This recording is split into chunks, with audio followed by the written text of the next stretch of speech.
আচ্ছা, সো কিছু কাজ দেখাই আর কি। যে ধরেন মানে যেটা আমার নতুন একটা ক্লায়েন্ট এসছে আমার কাছে, যেটা হচ্ছে গিয়ে সে বেসিক্যালি হচ্ছে গিয়ে ইউএই হচ্ছে গিয়ে কনস্ট্রাকশনের বিজনেস করে। তার সাইট হচ্ছে গিয়ে এটা, সাইটটা এখন আন্ডার কনস্ট্রাকশন আছে। বাট মানে overall like full digital marketing এর কাজটাই আমাকে দিয়েছে। ফার্স্টে হচ্ছে গিয়ে আমি তার সোশ্যাল মিডিয়া মার্কেটিং এর কাজটা নিয়েছিলাম, দেন হচ্ছে গিয়ে সে আমাকে বললো যে আমি এসইও পারবো কিনা, তারপরে আমি এসইওটাও মানে ওয়েবসাইট বিল্ড করতে পারবো কিনা, ওয়েবসাইটের কাজটাও পেয়েছি। তারপরে হচ্ছে গিয়ে এটার সাথে আমাকে এসইওর কাজটাও অফার করলো যে আচ্ছা ঠিক আছে, ওয়েবসাইট বিল্ড করেছো, এখন তাহলে এসইওর কাজটা কর। সো কাজটা নিলাম। বেসিক্যালি আমি তার সাইটটা দেখাই। এখনো এসইও মানে আপডেটের কাজ চলছে আর কি, এটা মানে ফুল ফেজে কাজ করছে। নেক্সট মান্থ থেকে হচ্ছে গিয়ে ইচ্ছা আছে এটা ওপেন করে দিব গুগলে, মানে ইন্ডেক্সিং এর জন্য ওপেন করে দিব। আর্টিকেল রাইটিং প্লাস হচ্ছে গিয়ে প্ল্যানিং এর কাজ শেষ। এখন হচ্ছে গিয়ে আর্টিকেল গুলো আসছে এবং পাবলিশ করছে আর কি।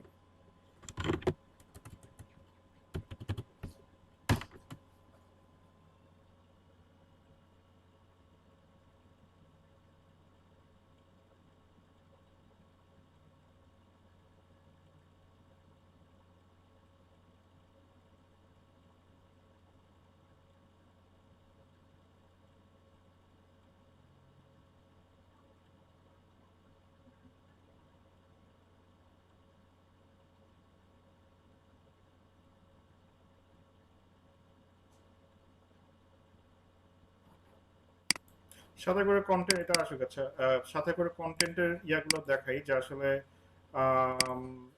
কন্টেন্ট গুলা কিভাবে বিল্ড করছি এবং কন্টেন্ট স্ট্রাকচার গুলা কিভাবে হয়, আসলে কেমনে করে। সো তার কিছু প্রোডাক্ট আছে, প্রোডাক্টটা দেখালে হচ্ছে বুঝাতে পারতাম আর কি, মানে তার প্রোডাক্ট গুলা কি।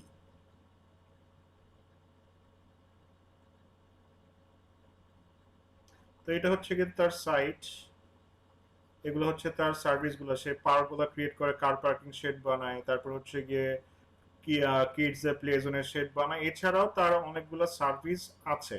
ঠিক আছে, এই যে এই সার্ভিস গুলো সে দিয়ে থাকে। তো এখন আমাকে যেটা করতে হচ্ছে, তার প্রোডাক্ট ডেসক্রিপশন গুলো আমার লিখতে হচ্ছে। ঠিক আছে, তার যেসব প্রোডাক্ট, যেমন এই যে pergola construction design, car parking shed, এগুলোর উপর কি করতে হচ্ছে, মানে তার ডিমান্ড হচ্ছে গিয়ে তার সার্ভিসগুলো যাতে মানে সে সার্চ করলে, কেউ সার্চ করলে হচ্ছে তার পেজগুলো যাতে টপে আসে, তার হচ্ছে গিয়ে ডিমান্ড হচ্ছে গিয়ে এইটা। যে তার যেসব সার্ভিস দেয়, মানে ধরেন আমি যদি লিখি যে ধরেন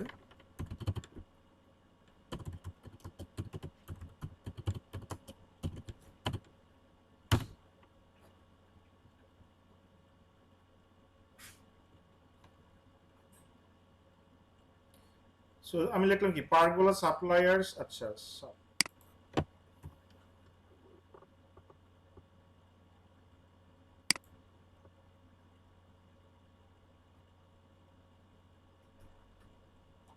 সো তার ডিমান্ড হচ্ছে গিয়ে মানে এই টাইপের কিওয়ার্ড, লাইক তার প্রোডাক্ট রিলেটেড কিওয়ার্ড যেগুলো আছে সেগুলো যাতে সার্চ করলে তার মানে ওয়েব পেজটা আসে। সো এখানে আমি কি করেছি, তার যে কম্পিটিটর আছে, যেমন ধরেন এই যে এইটা হচ্ছে গিয়ে তার মেইন কম্পিটিটর যে কেসি যে ল্যান্ডস্কেপিং, তারপরে 800 পারগুলা, এদের কন্টেন্ট গুলা আমি ভালো করে লক্ষ্য করেছি যে এরা আসলে কি টাইপের কন্টেন্ট দিচ্ছে, কি টাইপের কন্টেন্ট দিচ্ছে, এগুলো দেখে দেন হচ্ছে গিয়ে আমি নিজে একটা স্ট্রাকচার তৈরি করেছি।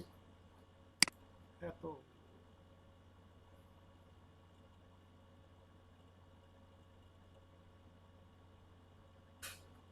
আচ্ছা, সো এখানে দেখেছি যে এরা কি কি পয়েন্ট দিয়েছে, সাইটের ডিজাইনটা কেমন করেছে, আম, তাদের আর্টিকেলের ফরম্যাটিংটা কেমন হয়েছে, সবকিছু মিলিয়ে।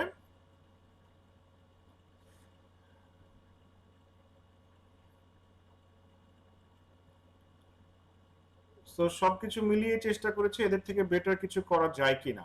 ঠিক আছে, এদের থেকে বেটার কিছু করা যায় কিনা। সো ওইভাবে কি করেছি, মানে এই জিনিসটা টোটালি ওইভাবে ডিজাইন করার চেষ্টা করছি এবং হচ্ছে গিয়ে কন্টেন্টটা ওইভাবে বিল্ড করার চেষ্টা করছি। সো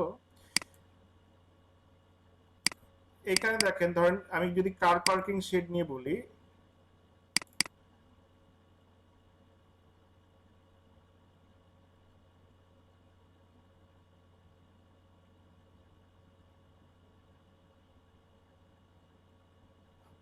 সো আপনার যেটা বুঝতে হবে সেটা হচ্ছে গিয়ে আপনার ক্লায়েন্টের ডিমান্ড বুঝতে হবে, আসলে সে কি চাচ্ছে। এই ব্যাপারে হচ্ছে গিয়ে ওপেনলি ডিসকাস করতে হবে যে আসলে ভাই আপনি কি চান, যে আপনি কি চান যে মানে আপনি আসলে আপনার কোন পেজগুলোকে প্রায়োরিটি দিতে চান এবং র্যাঙ্কে আনতে চান। তো তারপরে কি করতে হয়, সেই অনুযায়ী কাজ করতে হয়, সেই অনুযায়ী কিওয়ার্ড রিসার্চ করতে হয়, সেই অনুযায়ী কন্টেন্ট প্ল্যানিং করতে হয়, কন্টেন্ট বিল্ডিং করতে হয়। এরপরে হচ্ছে গিয়ে আপনি ওই অনুযায়ী কন্টেন্ট মানে ওইভাবে অপটিমাইজ করেই তারপরে আপনার মানে কাজটা করতে হবে আর কি। যেমন আমি সব যতগুলো সাইট দেখেছি, সাইট অ্যানালাইসিস করে দেখেছি যে এই পয়েন্টস গুলা অবশ্যই আমার আর্টিকেলে থাকা প্রয়োজন। যেমন car parking shed types, our projects, type of car parking shed provide, why choose us for car parking shed construction UAE, car parking shed builders and design service UAE near me, how much does it cost. So এগুলো আমি কোথায় পেয়েছি, এগুলো হচ্ছে গিয়ে আমি computer থেকে পেয়েছি, গুগলের সাজেশন থেকে পেয়েছি, তারপরে হচ্ছে গিয়ে এসিএম রাশ থেকে পেয়েছি। সব জায়গা থেকে মিলিয়ে আমি একটা স্ট্রাকচার এখানে বিল্ড করেছি এবং এটা আমি কি করেছি, কন্টেন্ট রাইটারের কাছে পাঠিয়ে দিয়েছি। তারপর কন্টেন্ট রাইটার কি করেছে দেখেন, সে আমাকে এই পয়েন্টসগুলো দিয়ে আমাকে আর্টিকেল প্রোভাইড করেছে। ঠিক আছে, আরো অনেক আর্টিকেল আছে, ওগুলো হচ্ছে গুগল ড্রাইভে আছে, এগুলো আমি ডাউনলোড করে রেখেছি আর কি এখানে। মানে আমার টার্গেট এখানে হচ্ছে গিয়ে ফার্স্ট 3 মাসের মধ্যে অ্যাটলিস্ট, মানে যেহেতু এটা লাইক ইন্ডাস্ট্রিয়াল প্রোডাক্টে যেটা হয় সার্চ ভলিউম কম হয়, কারণ কি মানে মানে ধরেন সাধারণ পাবলিকের যেটা রেগুলার প্রোডাক্ট ওইটা যত সার্চ হবে, ইন্ডাস্ট্রিয়াল প্রোডাক্টটা অত বেশি সার্চ থাকবে না, এটা খুবই স্বাভাবিক। কারণ কি এগুলো দামি জিনিস, মানে লাইক অনেক টাকার জিনিস বা অনেক টাকার প্রজেক্ট। যেমন ফেসবুকে আমি যে আমার ক্লায়েন্টের ক্যাম্পেইন করে দিই, তার যদি মাসে একটা প্রোডাক্ট সেল হয় বা একটা কাজ পায়, এতেই তার মিনিমাম মানে শুরু হয় 10 লাখ টাকা থেকে। মানে আমি একটা অ্যামাউন্ট বললাম আর কি, এছাড়া অনেক বেশি টাকার কাজ আছে, 1 কোটি টাকার, 2 কোটি টাকা, 5 কোটি টাকার কাজ আছে, বাট তার লাইক শুরু হয় 10 লাখ টাকা। মানে সে দুবাইতে মানে এই কনস্ট্রাকশন সার্ভিসটা দেয়।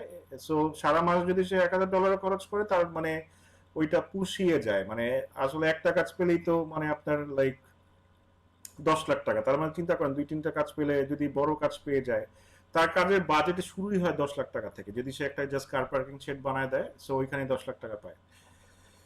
সো এখানে সে মানে স্পেন্ডিংটা করছে বিকজ অফ হচ্ছে গিয়ে মানে সে যেহেতু সোশ্যাল মিডিয়াতে সাকসেস পেয়েছে, সে চিন্তা করছে যে উম, আরো তার বিজনেসটাকে অনলাইনে কিভাবে স্প্যান্ড করা যায়। সো দেখেন এখানে রিসার্চার করেছে কি বেস্ট কার পার্কিং, এখানে ফোকাস কিওয়ার্ড হচ্ছে best car parking shed suppliers. So ওইটাকে বেস্ট থিম ধরেই আর্টিকেলটা লেখা হয়েছে এখানে। যেমন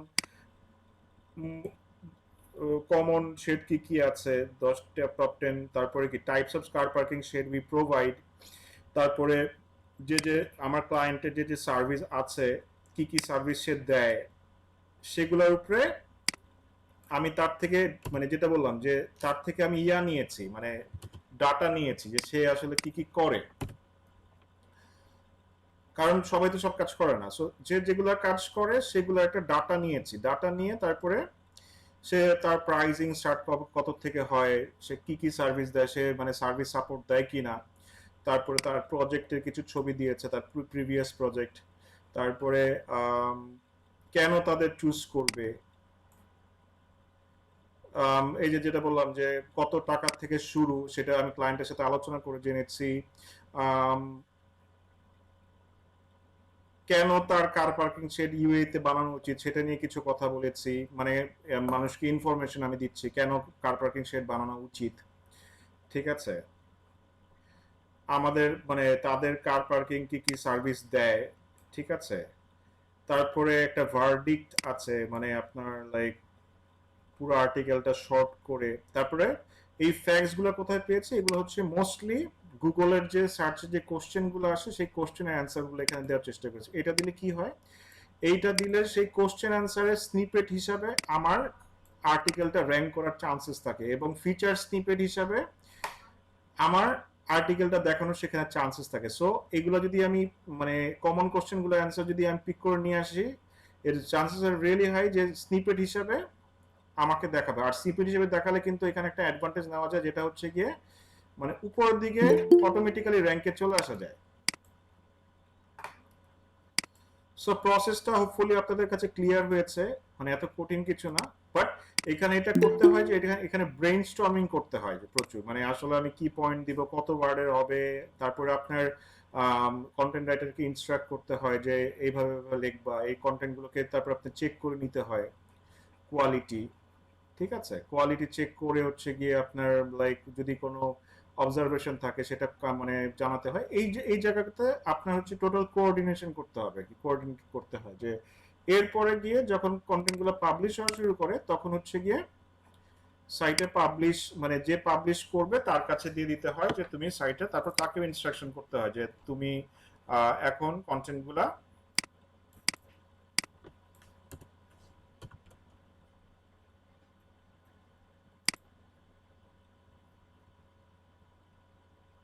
এখনো বেশ কিছু কাজ বাকি আছে, সাইটটা গুছানোর কাজ করতেছি। মানে এসইও হচ্ছে গিয়ে যত সাইটটাকে বেশি করে পলিশ করবেন, যত বেশি করে পলিশ করবেন তত হচ্ছে গিয়ে ভালো আর কি, মানে এটা অপটিমাইজ হবে, কাজ হবে, মানে যত গুছাবেন যত পলিশ করবেন। সো আমি আরেকটু দেখাই, হ্যাঁ, একটু বলি।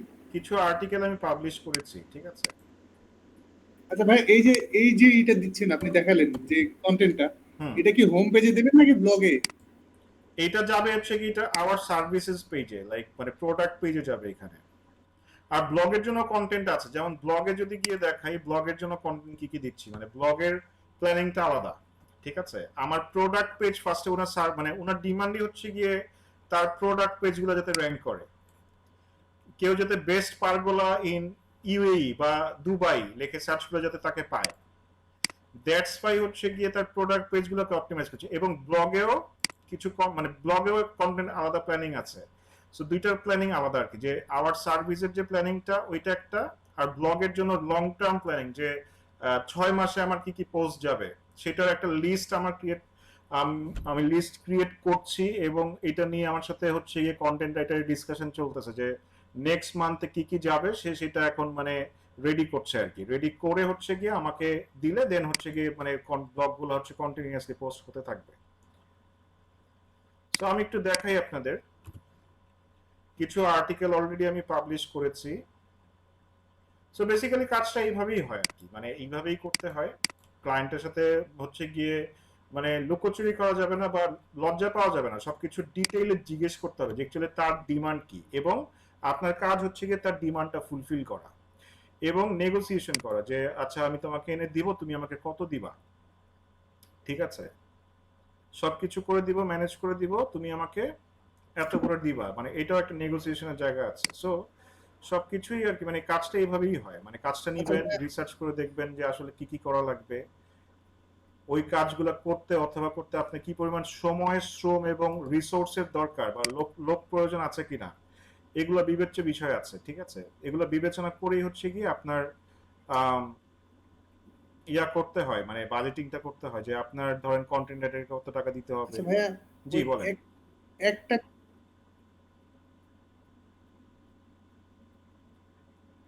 একটা ওয়েবসাইট তৈরি করার পর মানে একটা কন্টেন্ট দিলেন, এরপরে কি গুগলকে ক্রল করতে দিবেন নাকি বেশ কয়েকটা দেওয়ার পর বেশ ক্রল কয়েকটা, করা মানে দিতে হবে? অ্যাটলিস্ট 15 থেকে 20টা সব মিলিয়ে। ধরেন আমার প্রোডাক্ট পেজ আছে 6টা আর ব্লগ দিব 16টা, মানে অ্যাটলিস্ট 20টা দিয়ে তারপর আমি ওপেন করবো। বাট ক্লায়েন্টের এখানে আরেকটা রিকোয়ারমেন্ট আছে, হচ্ছে গিয়ে বলতেছে সাইটটা তুমি গুছায় ফেলো, মানে গুগল অ্যাডস রান করবে আর কি, সে চাচ্ছে যে সার্চ অ্যাড রান করার জন্য। ঠিক আছে, সো আমি এর জন্য সাইটটা একটু তাড়াহুড়া করে গুছাচ্ছি। এসইও তো করতেই থাকবো কারণ ওইটা তো আসতে সময় লাগবে। সে এর মধ্যে চাচ্ছে যে সে গুগলে সার্চ অ্যাড রান করবে আর কি। সো এর জন্য হচ্ছে প্রোডাক্ট পেজগুলোকে অ্যাটলিস্ট মানে ওইটা ওপেন করলে পরে করবো, বাট মানে যাতে হচ্ছে গিয়ে সার্চ অ্যাডটা রান করতে পারি আর কি।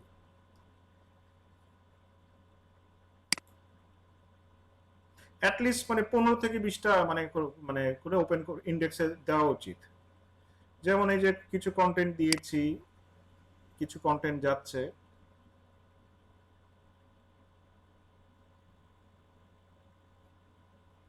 এই যে বেস্ট কার পার্কিং শেডেরটা গিয়েছে, এই যেগুলো পোস্ট হয়েছে। ঠিক আছে, মানে লুকস গুড, মানে সাইটটা মানে এখন যত কাজ করছি দেখতে ভালো লাগছে আর কি।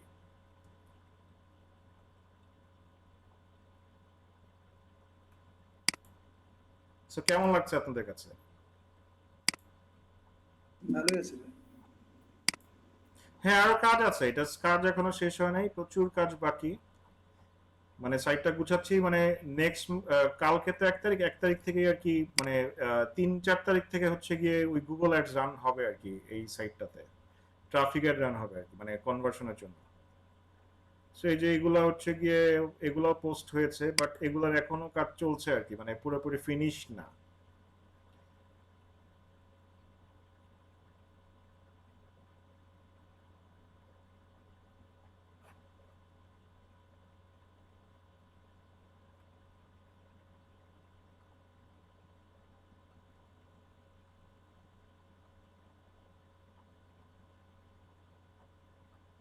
এটা হচ্ছে একটা পিলার আর্টিকেল, মানে অনেকগুলা প্রোডাক্ট নিয়ে লেখা, যে বেসকো পারগুলা টাইপস ইন 2024, প্রায় 15-20টা পারগুলা নিয়ে লেখা আছে ডিটেইলি।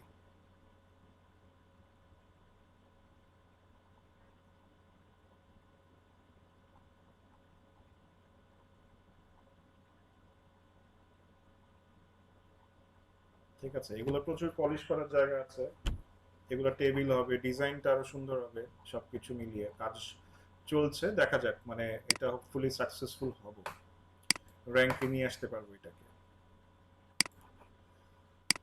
আচ্ছা, সো এই ছিল হচ্ছে গিয়ে আপনাদের একটা লাইভ প্রজেক্ট দেখালাম কিভাবে আসলে কন্টেন্ট প্ল্যানিং বিল্ডিং করবেন।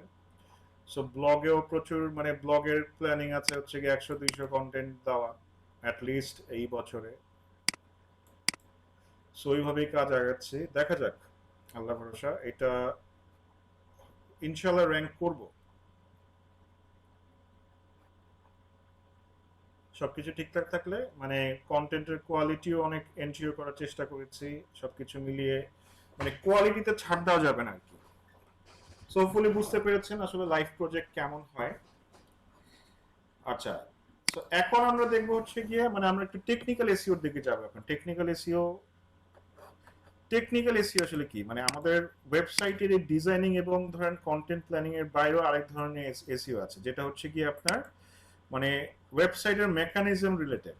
এইটাই হচ্ছে কি, মানে এইটাই হচ্ছে কি আপনার টেকনিক্যাল এসইও, মানে ধরেন অন পেজ আর অফ পেজ বাদ দিয়ে ওয়েবসাইটের ব্যাকগ্রাউন্ডে, সার্ভার সাইডে, বা ধরেন ওয়েবসাইটের ব্যাকগ্রাউন্ডে যে এসইওটা করা হয় সেটাই হচ্ছে টেকনিক্যাল এসইও। সো টেকনিক্যাল এসইওর আপনাদের কিছু টুল আছে, ঠিক আছে? সো ওই টুলগুলো দিয়ে অ্যানালাইসিস করে, বেসিক্যালি গুগলের একটা টুল আছে, যেমন আমাদের এসইও এক্সপার্টদের কাজ তো কোডিং করা না, আমাদের এসইও এক্সপার্টদের কাজ হচ্ছে গিয়ে বেসিক্যালি একটা ওয়েবসাইটের ফল্ট খুঁজে বের করা এবং ডেভেলপারের সাথে কোলাবোরেট করা, ঠিক আছে? ফল্ট খুঁজে বের করা, মানে এখানে গুগল মেন যে জিনিসটা চাই, একটা ওয়েবসাইটের স্পিডটা ভালো থাকুক, মানে সার্ভার রেসপন্সটা ভালো থাকুক, ঠিক আছে? যে একটা কেউ যদি ব্রাউজারে এন্টার করে, যাতে পেজটা খুব তাড়াতাড়ি লোড হয়ে চলে আসে, ঠিক আছে? খুব তাড়াতাড়ি লোড হয়ে চলে আসে, গুগল এইটাই বেসিক্যালি চায়। সো এই জিনিসগুলো আসলে মানে কিভাবে বের করব বা কোথায় দেখা যাবে, ইনফ্যাক্ট আরো কিছু ব্যাপার আছে, যেমন গুগলের কিছু ইরর আছে, ঠিক আছে? গুগলের কিছু ইরর আছে, আম, এই ইরর গুলা মানে সলভ করতে হয়, মানে গুগল আপনাকে কিছু ইরর দেয়, মানে এগুলোকে এসইও ইরর বলে। সো ওগুলো কি করা, কিসের কাজ? এগুলো কিছু আপনার কাজ, কিছু হচ্ছে ডেভেলপারের কাজ। সো এগুলো টেকনিক্যাল এসইও পার্ট।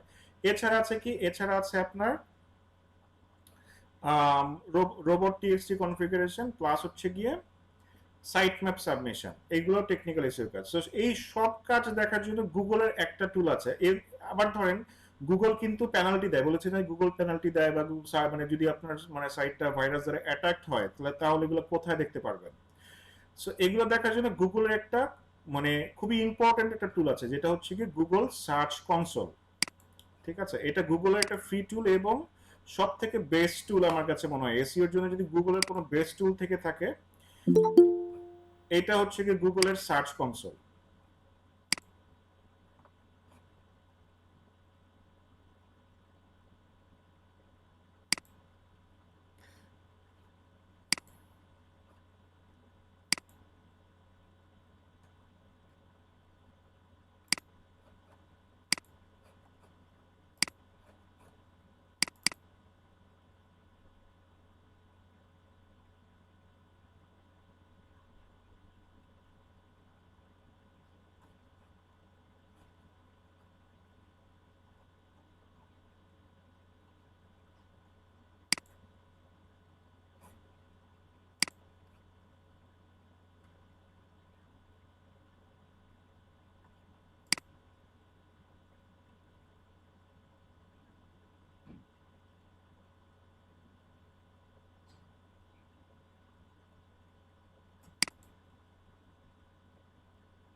আসসালামু স্যার। জি ওয়েলকাম। স্যার আমার ২ টা বিষয় একটু জানার ছিল। একটা হলো স্যার আমাদের যে কনটেন্টটা এটা আমি যদি কনটেন্ট ক্রিয়েটর দিয়ে লিখতে তো লেখাই যায়। তা আমি যদি চাই যে পার্সোনালি আমি কনটেন্ট ক্রিয়েশন এ একটু ভালো নলেজ গেইন করবো আরকি। হুম। তাহলে কিভাবে করা যায় এটা? কিভাবে তো মানে কন্টেন্ট ক্রিয়েশনের উপরে আলাদা অনেক মানে কোর্সেস আছে, প্লাস হচ্ছে গিয়ে মানে কন্টেন্ট ফরম্যাটিং প্ল্যানিং, প্লাস আপনি যদি ইংলিশে ভালো হন অবশ্যই ইংলিশে স্ট্রং হতে হবে আপনাকে, ঠিক আছে? মানে ইংলিশে হ্যাঁ, বেশ ভালো মানে দখল থাকা লাগে, মানে রাইটিং এর জন্য ইংলিশটা রিচ হওয়া লাগে, মানে কারণ এটার অডিয়েন্স কিন্তু আপনার ধরেন মানে ইংলিশ বা নেটিভ মানুষজন যদি যাতে পড়ে এইটা থেকে স্যাটিসফাই হতে পারে আর কি। মানে আমরা যেভাবে বাঙালিরাই যেভাবে ইংলিশ লিখি আসলে নেটিভরা ওইভাবে ব্যাপারগুলো লেখে না, বা ধরেন বাইরের মানুষজন চায় যে আরেকটু মানে কোয়ালিটিফুল রিসোর্স চায়। সো আপনার ওই লেভেলটা যদি থাকে, যেমন বাংলাদেশে আমি অনেক রাইটার পেয়েছি যারা অনেক ভালো ইংলিশে লেখে, এখন আপনারটা আমি জানি না, আপনি ইংলিশে ভালো হতেও পারেন। সো ইংলিশটা ভালো হতে হয়, এবং কন্টেন্টের ফরম্যাটিং বা লেখার যে মাধুর্যতা, একটা লেখার কিন্তু একটা মাধুর্যতা থাকে মানুষের। সো যেটা বলছিলাম যে গত ক্লাসে যে কন্টেন্ট রাইটিং আসলে মানে সবাই চাইলে হুমায়ুন আহমেদ অথবা সবাই চাইলে রবীন্দ্রনাথ হতে পারে না। কারণ কি, মানে সবাই লিখতে পারে বাট তাদের মতো হতে পারে না কেন? কারণ ওই যে মাধুর্যতা, যে লেখার যে একটা ট্যালেন্ট, ঠিক আছে? আচ্ছা। ইংলিশ ব্যাকগ্রাউন্ড আলহামদুলিল্লাহ ভালো আছে। এখন জাস্ট কনটেন্টে যে স্ট্র্যাটেজি বা একটা রুলস থাকে আরকি। মানে যেটা আচ্ছা, মানে এখানে ইউটিউবে অনেক কোর্স পাবেন, প্লাস হচ্ছে গিয়ে যেহেতু এখন টার্মগুলো আপনারা জানেন, ওগুলো লিখে সার্চ করলে ভালো ভালো কোর্স পাবেন। আবার যদি ধরেন কোর্সেরা আছে, ইউডেমি আছে, স্কিল শেয়ার আছে, লিন্ডা.কম আছে, এখান থেকে কোর্স করতে পারেন কন্টেন্ট ক্রিয়েশনের উপরে, ঠিক আছে? আচ্ছা, আচ্ছা। আরেকটা বিষয় হলো যে আমাদের যে কম্পিটিটর অ্যানালাইজ করি, তো কম্পিটিটরের একটা বিষয় আছে যে আপনার স্ট্রেংথ এন্ড উইকনেস এই জিনিসটা অ্যানালাইজ করতে হয়। ওইটা অ্যানালাইজ কিভাবে করবো? মানে কম্পিটিটর তো জানলাম যে কি কিওয়ার্ড দিয়ে সে উপরে উঠছে বা ভালো পারফরমেন্স আছে বা হুম। কেমন কন্টেন্ট পাবলিশ করতেছে সেটা দেখতে পারি, কিন্তু তার উইকনেস আর স্ট্রেংথ এগুলা কিভাবে আমরা আমি যাচাই সেটা নিয়ে করবো? গতকালকে ডিসকাশন করেছি। উইকনেস হচ্ছে গিয়ে যেটা, ওই যে আমি কালকে কিন্তু একটা এক্সাম্পল দিলাম যে আমার কন্টেন্টটা কেন উপরে দেখাচ্ছে, আপনি আমার গতকাল ক্লাসটা দেখে থাকলে মানে এইখানে হচ্ছে কি উইকনেস খুঁজে বের করতে হয় যে সে কি করে নাই, আর তার কন্টেন্ট গুলোতে কি কি কি করে নাই, আরো কি কি করা যেত, ঠিক আছে?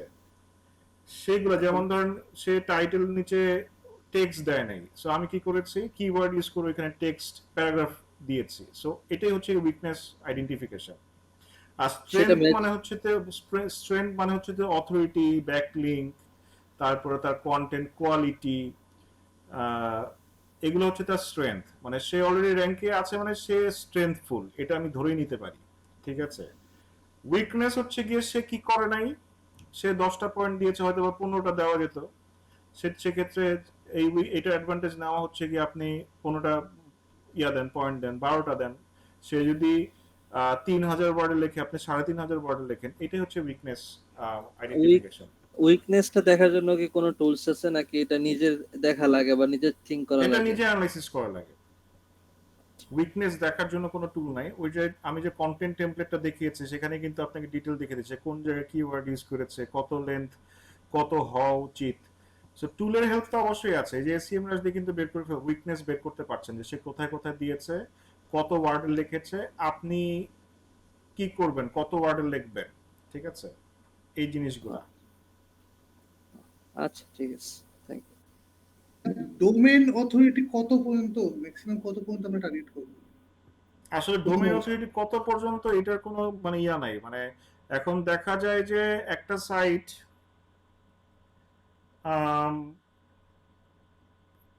মানে ডোমেইন অথরিটি তো আসলে 1 থেকে 100 এর মধ্যে মেজারমেন্ট করা হয়। দেখা যায় যে একটা সাইট আসলে মানে আমরা 50-60 ধরে নিতে পারলেই, মানে 50-60 হলেই বুঝি যে আসলে সাইটটা অনেক স্ট্রং, মানে অথরিটির দিক থেকে আর কি। 40 আপ হলেই স্ট্রং। বাট আপনার কোয়ালিটি যদি ভালো হয়, আপনি খুব লো ডোমেইন অথরিটি নিয়েও র্যাঙ্ক করা যায়। আপনি যদি ইউজারকে মানে গুগলকে স্যাটিসফাই করতে পারেন আপনার ইয়া দিয়ে, মানে যে কাউকে আউটর্যাঙ্ক করা পসিবল। কারণ এইখানে একটা লজিক আছে। লজিকটা হচ্ছে, যদি একমাত্র অথরিটি যদি আপনার র্যাঙ্কিং এর একমাত্র প্যারামিটার হতো, ঠিক আছে? যদি অথরিটি যদি র্যাঙ্কিং এর একমাত্র প্যারামিটার হতো তাহলে কিন্তু বড় বড় ব্র্যান্ড ছাড়া কেউ, এই যে ধরেন এই যে অ্যামাজন, তারপরে ধরেন ওয়ালমার্ট, তারপরে এছাড়া তারপরে ধরেন নাইক, এডিডাস, দেখেন নাইকেরও কিন্তু মানে আপনার অথরিটি হিসেবে উপরে থাকার কথা। আমাদের হ্যালো, হ্যাঁ বলেন, কিছু বলতে যাচ্ছেন? আচ্ছা, অথরিটি একমাত্র প্যারামিটার না। অথরিটি যদি প্যারামিটার হতো তাহলে তাহলে তো নাইক, এডিডাস, তারপরে হচ্ছে গিয়ে ধরেন ওয়ালমার্ট, অ্যামাজন এরাই থাকতো র্যাঙ্কে, new York Times, Daily Sun, এ মানে যেগুলো বড় বড় সাইট আছে সেগুলো থাকতো, তাহলে তো অন্য কোনো সাইট থাকতো না। কিন্তু গুগল এখানে কি করে, এখানে হচ্ছে গিয়ে তার ইউজারদের মিক্সড একটা রেজাল্ট দেয়, যেখানে আপনার অ্যাফিলিয়েট সাইট থাকে, ই কমার্স থাকে, নিউজ পেপার থাকে, সুপার শপ থাকে, বিভিন্ন ব্র্যান্ড থাকে, মানে সবকিছু মিলিয়ে একটা রেজাল্ট দেয়, যাতে ইউজার তার রিকোয়ারমেন্টে মানে যে কোনো কিছু, মানে এখন যদি সবই আবার আর্টিকেল দেয়, যারা হচ্ছে ই কমার্স খুঁজতেছে তাদের আবার স্যাটিসফাই করতে পারে, আবার যদি সব ই কমার্স দেয়, যারা ইনফরমেশন খুঁজতেছে তাদের স্যাটিসফাই করতে পারে। সো দ্যাটস ওয়াই হচ্ছে গুগল মিক্স করে একটা রেজাল্ট দেয়। এবং এখানে হচ্ছে কি আপনার চান্সটা যে এখন অ্যামাজনের অথরিটি তো ধরেন প্রায় 100, একে আউটরেঙ্ক করা হচ্ছে গিয়ে মানে কোয়াইট ইম্পসিবল। সো কিন্তু ধরেন একে, এটা অ্যাফিলিয়েট সাইট, একে তো আপনি আউটরেঙ্ক করতে পারেন। সো অথরিটির খেলায় না এসে এখানে কোয়ালিটির খেলায় আসতে হবে। কোয়ালিটি দিলে খুব কম অথরিটি নিয়েও র্যাঙ্ক করা যায়, ঠিক আছে? আর লাইক ডে বাই ডে আপনি পারফরমেন্স ভালো করলে ইউ উইল লাইক মানে আপনার অথরিটি অটোমেটিক্যালি বাড়তে থাকবে। সো হোয়াট এভার, সো এটা হচ্ছে গিয়ে সার্চ কনসোল, ঠিক আছে? এটা হচ্ছে গিয়ে আমাদের সার্চ কনসোল।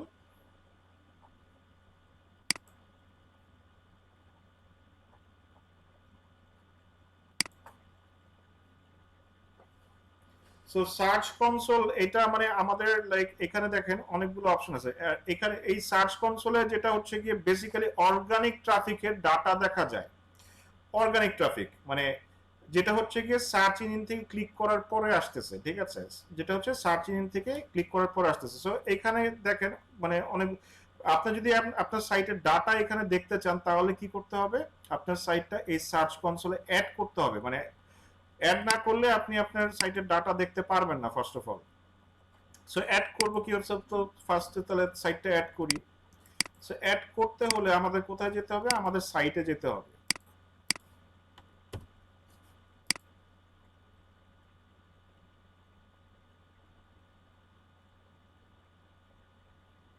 ফার্স্টে অ্যাড করি, তারপর দেন হচ্ছে গিয়ে সব অপশনগুলো আস্তে আস্তে একটা একটা করে দেখবো।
অ্যাড করতে হলে কোথায় যেতে হবে, আমার ডাব্লিউপি অ্যাডমিনের ড্যাশবোর্ডে যেতে হবে, যে সেটা আমি অ্যাড করতে চাই।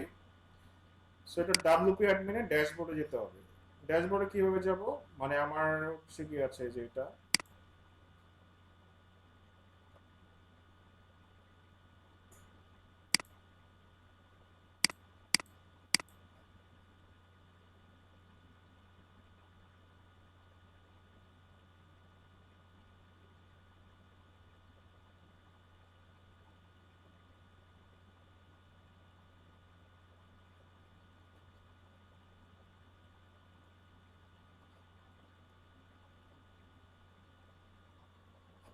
আচ্ছা, লগ ইন করলাম। এখন অ্যাড করব কিভাবে? অ্যাড করব হচ্ছে গিয়ে সো সার্চ কনসোলে এসে আমি লগ ইন করবো। লগ ইন করে হচ্ছে গিয়ে এখানে দিতে হবে হচ্ছে গিয়ে অ্যাড প্রপার্টি, মানে এখানে প্রপার্টি অপশন পাবেন, এখান থেকে দিতে হবে হচ্ছে গিয়ে অ্যাড প্রপার্টি। অ্যাড প্রপার্টি দিলাম, এখানে দুইটা অপশন পাবেন, একটা হচ্ছে গিয়ে ডোমেইন, একটা হচ্ছে ইউআরএল প্রেফিক্স। সো আচ্ছা, আমি আপনাদের হচ্ছে গিয়ে আমার অ্যাকাউন্টটি অ্যাড করে দেখাই। এটা আমার একটা কাজের অ্যাকাউন্ট, এটা দিয়ে না।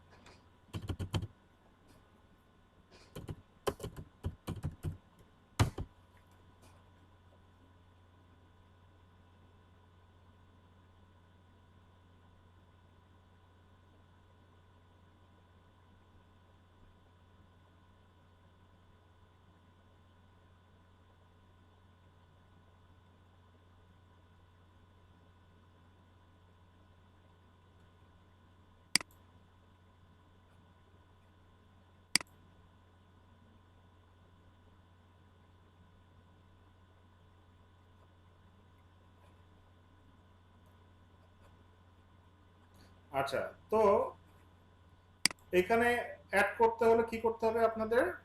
অ্যাড প্রপার্টি এই অপশনটাতে ক্লিক করতে হবে। দুইটা অপশন পাবেন, দুইভাবে ভেরিফিকেশন করা যায়। একটা হচ্ছে ডোমেইন দিয়ে ভেরিফিকেশন করা যায়, আর একটা হচ্ছে ইউআরএল দিয়ে ভেরিফিকেশন করা যায়। সো ইজি হচ্ছে কি ইউআরএল দিয়ে করা, কারণ হচ্ছে ডোমেইন দিয়ে করলে এটা আপনার এফটিপি সার্ভার অ্যাক্সেস করতে হয়, তারপর এটা ডিএনএস ভেরিফিকেশন করতে হয়, মানে এটার একটু ঝামেলা আছে, মানে আপনাদের কাছে কঠিন মনে হতে পারে। মানে দুইটা একভাবে করলেই হয়।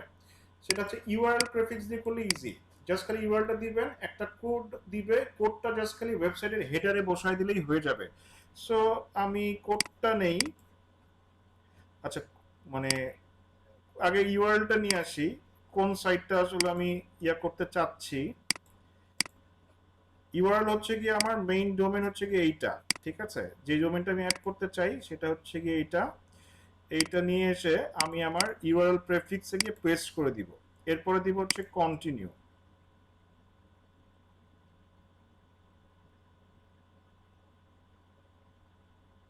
সো দেখেন এইখানে এখানেও কয়েকটা ওয়ে দিচ্ছে, যে ফাইল ডাউনলোড করে এটা এফটিপি যে রুট ফাইলে হচ্ছে গিয়ে আপলোড করতে হয়, এটা একটু ঝামেলার।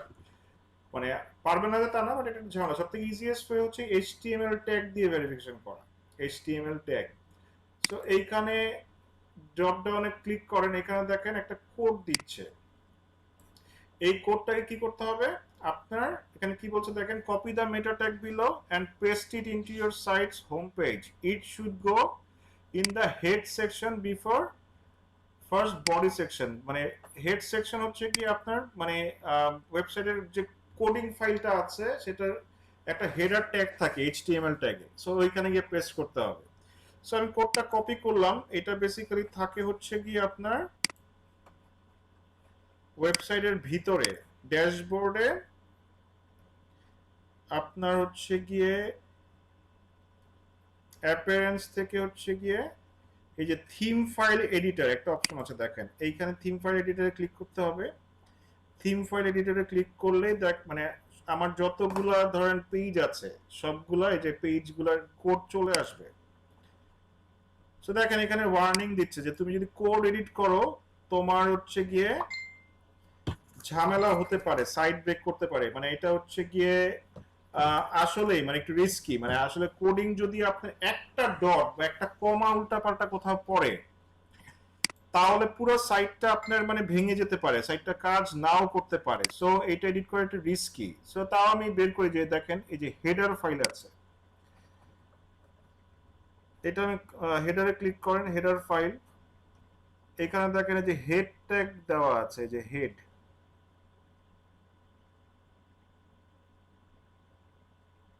এই যে হেড এখানে শেষ হয়েছে আর বডি এখান থেকে শুরু হয়েছে। সো কি বলেছে, যেখান থেকে বডি শুরু সেখানে পেস্ট করতে। বাট আমি যেটা বললাম এটা রিস্কি করা, মানে একটা দাড়ি কম উল্টা পাল্টা করলে আপনার পুরো সাইটটা ব্রেক ডাউন করতে পারে। মানে এটা সব থেকে ইজিয়েস্ট ওয়ে হচ্ছে করা, মানে প্লাগ ইন ইউজ করা। যে কোনো প্লাগ ইন ইউজ করে যদি করেন তাহলে হচ্ছে গিয়ে এই রিস্কটা থাকে না। প্লাগ ইন কি করবে, ডাইরেক্ট আপনার এই হেডার ট্যাগে যে কোনো কোড, মানে যাই দেন না কেন, পিক্সেল দেন, বা পিক্সেলও কিন্তু আমরা ইনস্টল করে শিখেছি, সো পিক্সেল দেন, এটা দেন, সবকিছু কিন্তু মানে এই কোডেই বসাতে হয়, সবকিছু কিন্তু এই কোডেই বসাতে হয়। সো তাহলে একটা প্লাগ ইন ইনস্টল করি, যে যে প্লাগ ইনটা আমার হেডারে ডাইরেক্ট বসাই দিবে। সো এখানে কি করব, অ্যাড নিউ প্লাগ ইন দেই।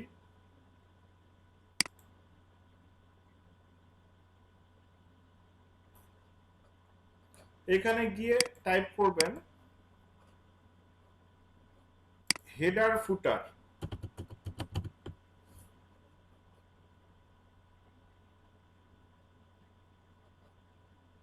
এই যে WP code, insert header, insert header, insert headers and footers custom code snippets. ঠিক আছে, এই প্লাগইনটা বেশ ভালো, মানে এটা আমি ইউজ করেছি অনেক।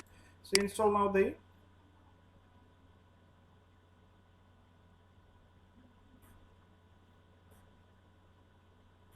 অ্যাক্টিভেট করতে হবে অবশ্যই। এখন রিফ্রেশ করি।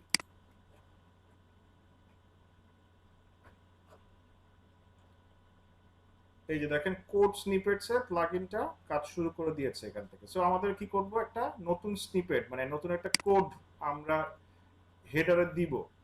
সো এখান থেকে অ্যাড স্নিপেটে দেই।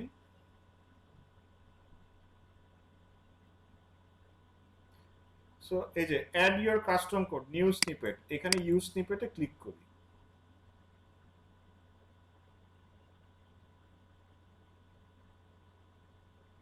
সো এটা ইনঅ্যাক্টিভ অবস্থায় আছে, এটা অ্যাক্টিভ করি। এটার নাম দেই, এটার নাম কি, এটা হচ্ছে গিয়ে গুগল সার্চ কনসোল। সো এইভাবে কোড দিলে কিন্তু এটা অর্গানাইজড থাকে, কি কি কোড দিয়েছি সেটা কিন্তু আমার পরে মনেও থাকবে। সো কোডটা তাহলে কি করবো, তাহলে কপি করি। কপি করে এখানে এই যে যে কোড প্রিভিউ যে ইয়াটা আছে সেখানে পেস্ট করে দিই।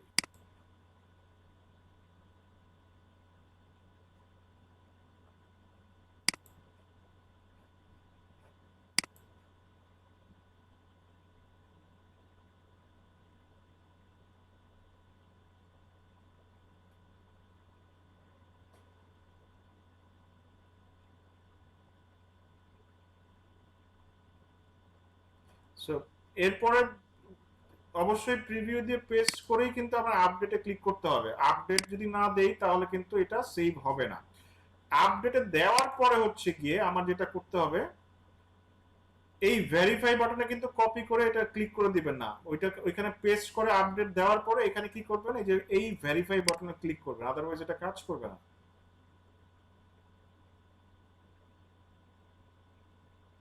সো দেখেন আমার এটা ওনারশিপ ভেরিফিকেশন হয়ে গেছে, তার মানে কি আমার কোডটা কাজ করতেছে। সো গো টু প্রপার্টিতে যাই। সো এইখানে হচ্ছে গিয়ে মানে আমার এই একটা ব্ল্যাঙ্ক প্রপার্টি এখানে দেখাচ্ছে, ঠিক আছে, মানে আপনাদের এরকমই দেখাবে, একটা সাইট অ্যাড করার পরে এরকমই দেখাবে।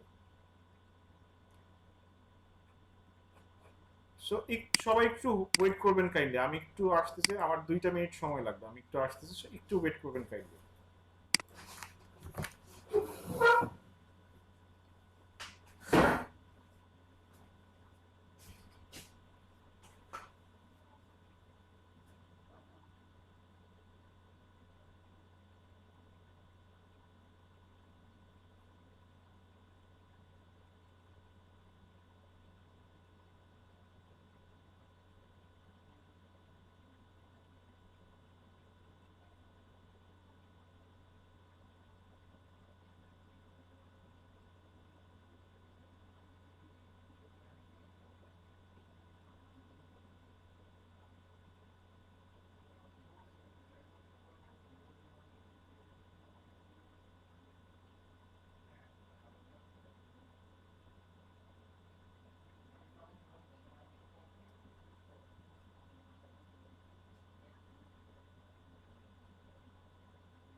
আচ্ছা, শুনতে পাচ্ছেন? সো আমরা অ্যাড করা দেখলাম। তো এটা হচ্ছে গিয়ে আমার মানে আমার সাইটের হচ্ছে গিয়ে পারফরমেন্স। সো যেই মানে ওইটাতে কোনো ডাটা নাই, সো ওইটা দিয়ে দেখালে বুঝবেন না। So যেটাতে ডাটা আছে সেটা দিয়ে দেখায় সব থেকে বেটার। সো এটা এসইও শুরু করেছিলাম হচ্ছে কি আজ থেকে 6 মাস আগে। সো 6 মাসের মধ্যে মোটামুটি ট্রাফিক এসছে হচ্ছে গিয়ে এখন মোটামুটি মাসে 40,000 45,000 আসতেছে। সো 28 দিন আর কি, 28 দিনে হিসাব করে সার্চ কনসোল। সো এই যে এই টুলগুলো আসলে কি, মানে এইগুলো আসলে কি, মানে এই এই জিনিসগুলো আমাদের জানতে হবে। একটা এক একটা ব্যবহার আছে। যেমন এইখানে একটা কি আছে, এটার নাম হচ্ছে কি ইউআরএল ইন্সপেকশন টুল। এটার কাজ কি? এটার কাজ হচ্ছে গিয়ে আপনার সাইটে কোন পেজটা গুগল ইন্ডেক্স করেছে, কোনটা করে নাই, কবে ক্রল করেছে, কবে করে নাই, সবকিছু ডিটেইল আপনি যদি এখানে যদি ওয়েবসাইটে ইউআরএল এর পেস্ট করে দেন। সাপোজ ধরেন আম, আমি এই পেজটার ইন্ডেক্স করা কিনা, এই লিঙ্কটা এটা জানতে চাচ্ছি। সো এইটা লিঙ্কটা কপি করে এনে যদি আমি পেস্ট করে দিই ইউআরএল ইন্সপেকশন টুলে, দেখি পেজ করতে হবে কি করতে হবে, ইন্টার দিতে হবে, পেস্ট করে ইন্টার প্রেস করতে হবে।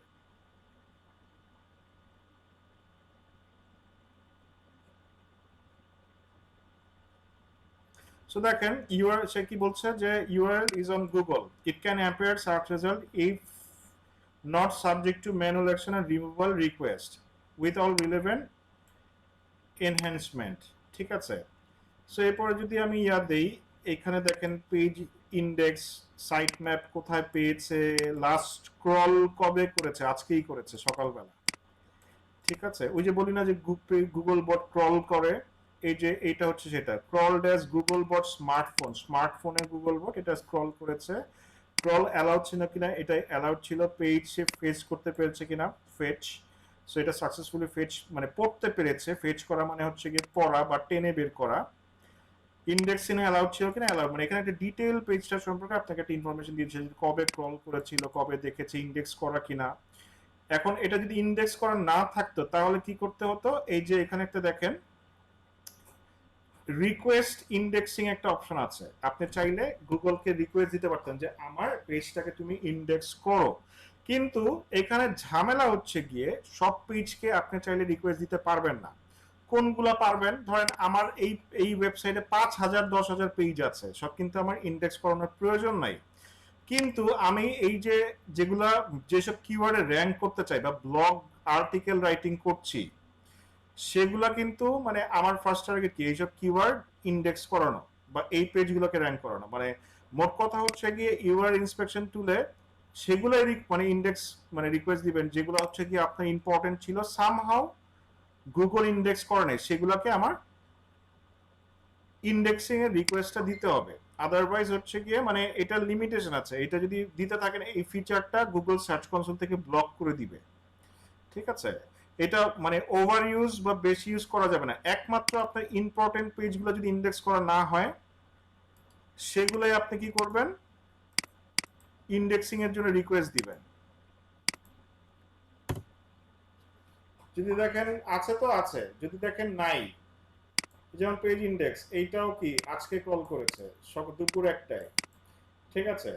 তো তার মানে এটা আছে, সো এটাকে আমি তো দিব না। মানে যদি আমার ইন্ডেক্সিং এর রিকোয়েস্ট আমি দেই,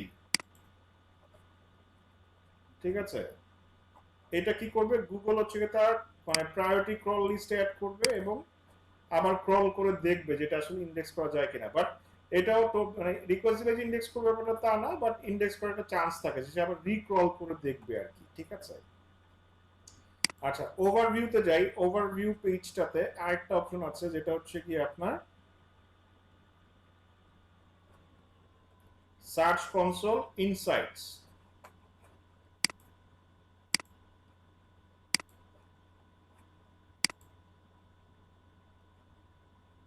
আচ্ছা দেখেন ইন্ডেক্সিং রিকোয়েস্ট, আচ্ছা ইন্ডেক্সিং তো এটা ছিল মানে দিয়ে ফেলছে। আচ্ছা URL was added to priority crawl queue, submitted page submitting a page multiple times will not change the queue, মানে এক পেজ বারবার সাবমিট করা যাবে না, যে এক পেজ ইন্ডেক্স কেন করতেছে না, আমি আরেকবার সাবমিট করি, আরেকবার সাবমিট করি, আরেকবার সাবমিট করি, এটা হচ্ছে মিস ইউজ করা হবে। সো এই মিস ইউজ করা যাবে না, একবার রিকোয়েস্ট দিয়ে ওয়েট করতে হবে যে গুগল কখন আবার কল করে, কখন আবার ইন্ডেক্স করে কিনা সেটা আবার চেক করে এখান থেকে দেখতে হবে হোয়াট এভার। সো দেখেন এইখানে হচ্ছে কি আপনি একটা মানে ওভারঅল পারফরমেন্স একটা গ্লিমস দেখতে পারবেন আপনার সাইটের, এই যে সার্চ সাইট ওভারভিউ, ঠিক আছে।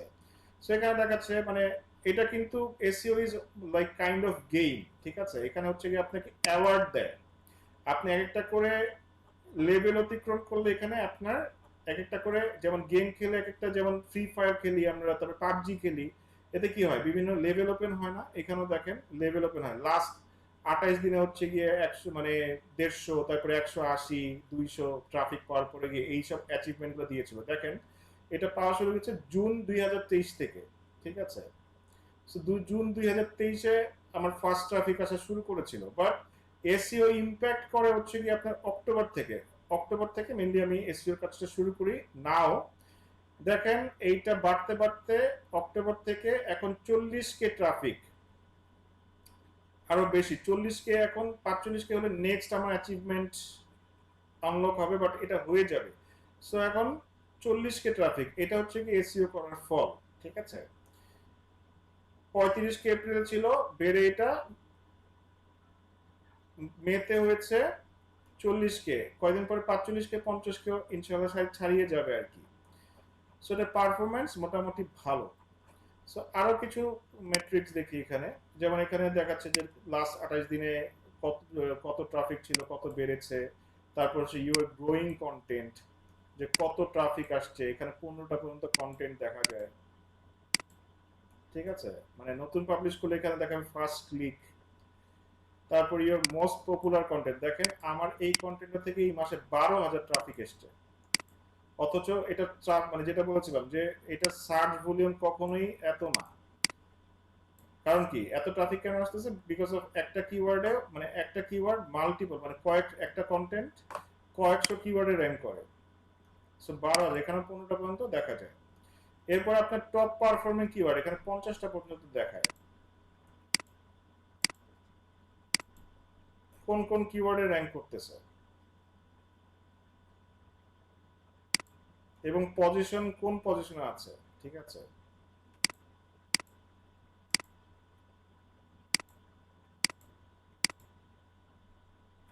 পঞ্চাশটা পর্যন্ত এখানে দেখায়। সো হোয়াট এভার, এটাই হচ্ছে ওভারভিউ।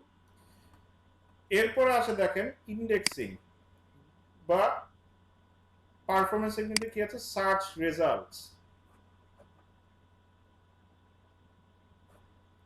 সো এই সার্চ রেজাল্টে যদি আমি ক্লিক করি, দেখেন এখানে যেটা দেখাবে সেই যে ইয়াটাই, মানে ওভারভিউতেও যে ইয়াটা আছে, যেমন টোটাল ক্লিকস, টোটাল ইমপ্রেশন হচ্ছে 1.59 মিলিয়ন, আর টোটাল ক্লিক হচ্ছে 113K। মানে ইমপ্রেশন হয়েছে এত, ক্লিক হয়েছে হচ্ছে এত। ইমপ্রেশন মানে কি, মানে সার্চ রেজাল্টে আপনার কন্টেন্টটা কোথাও না কোথাও এসেছিল এবং ওইখান থেকে কতগুলো ট্রাফিক এটাতে গিয়েছে, এবং অ্যাভারেজ সিটিআর মানে কি, সিটিআর মানে হচ্ছে ক্লিক থ্রু রেট, যে 7% মানুষ মানে এখন হচ্ছে গিয়ে আপনার কন্টেন্টটাতে ক্লিক করছে, মানে যত উপরে যাবে সিটিআর তত বাড়তে থাকবে, ঠিক আছে।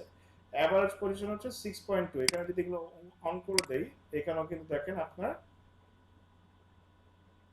এই গ্রাফগুলো দেখাচ্ছে।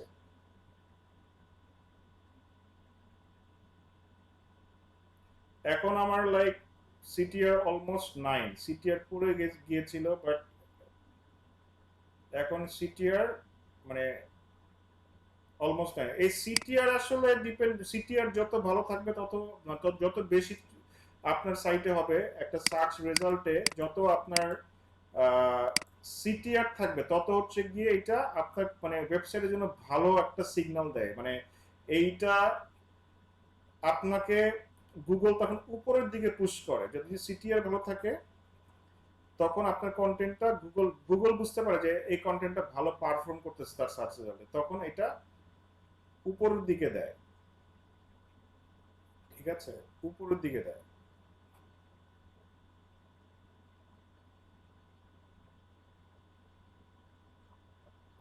সো এক একটা আপনার নিশে এক এক রকম সিটিআর হতে পারে। সিটিআর এর আসলে কোনো নির্দিষ্ট মাপকাঠি নাই। এইটা কোন কোন নিশে আপনার 2% হতে পারে, কোন কোন নিশে আপনার 4% ভালো হতে পারে, আবার কোন কোন নিশে 20% একটা স্ট্যান্ডার্ড ধরা যায়। সো আমি আমার নিশে এইটা গুড, ঠিক আছে, আমার নিশে এটা গুড, এইটা আস্তে আস্তে বাড়বে, বাড়ছে, যতদিন কাজ করে যাবে বাড়তে থাকবে, ঠিক আছে।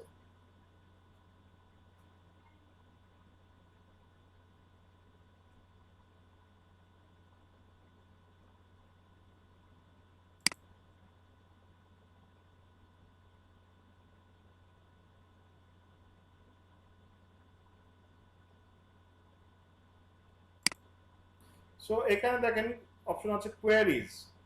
কোয়ারিজে কি কি কোয়ারিতে আপনার কি কি কোয়ারিতে আপনার কিওয়ার্ড র্যাঙ্ক মানে পেজগুলো র্যাঙ্ক করে, মানে কি কি কিওয়ার্ডে র্যাঙ্ক করে এগুলো দেখতে পারবেন। যেমন 1000টা পর্যন্ত কিওয়ার্ড দেখায়। যেমন 1 নম্বরে থাকলে যে আসলেই মানে সিটিআর দেখেন কত থাকে, যেমন এটা কি, এটা মনে হয় 1 নম্বর আছে, দেখি তো। যত উপরে থাকবেন তত সিটিআর ক্লিক আপনি বেশি পাবেন। এর জন্য কি, এর জন্য সবাই হচ্ছে কি 1 নম্বরে থাকতে চায়, ঠিক আছে। সবাই এর জন্য 1 নম্বর, 1 নম্বরে থাকলেই মানে হচ্ছে ক্লিক, 1 নম্বরে থাকলেই ক্লিক। সো যত বেশি দেখেন, এটা সিটিআর কত, মানে 40, এটা 41, অ্যাকোয়া প্রাইস ইন বাংলাদেশ, এটা মনে 1 নম্বরে আছে এখন। হুম, যত উপরে থাকবেন তত হচ্ছে কি আপনার সিটিআর বাড়তে থাকবে। যেমন যেগুলো কম সেগুলো তার মানে হচ্ছে গিয়ে নিচের দিকে। ফর এক্সাম্পল সব থেকে কম কোনটা দেখি,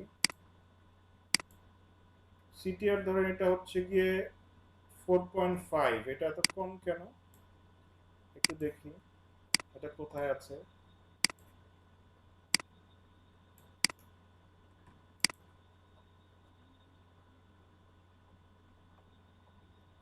এটা দেখেন 5 নম্বর আছে, দ্যাটস ওয়াই হচ্ছে গিয়ে এটার সিটিআরটা কম। সো বুঝতে পেরেছেন, আশা করি বুঝতে পেরেছেন এখান থেকে এটা আসলে কি করে। মানে তারপরে কি আছে, কোন কোন পেজেস আপনার র্যাঙ্কে আছে। এখানে মেট্রিক্স গুলো কি, ইমপ্রেশন কত হচ্ছে, প্লাস হচ্ছে ক্লিক কত হচ্ছে, সিটিআর কত, সিটিআর মানে ক্লিক থ্রু রেট, তারপর অ্যাভারেজ পজিশন এখানে দেখাচ্ছে প্রত্যেকটা কোয়ারিজ, মানে কিওয়ার্ডের ক্ষেত্রেও তাই, পেজেস এর ক্ষেত্রেও একই জিনিস দেখাচ্ছে, ঠিক আছে। এখানে হচ্ছে আপনার 1 থেকে 1000টা পর্যন্ত পেজ দেখাবে যে কোনটা কত নাম্বার ইয়াতে আছে, মানে কোনটা কত ইমপ্রেশন পাচ্ছে বা কত ট্রাফিক পাচ্ছে, ইমপ্রেশন কত হয়েছিল, সিটিআর কত পাচ্ছে, সেই জিনিসগুলা।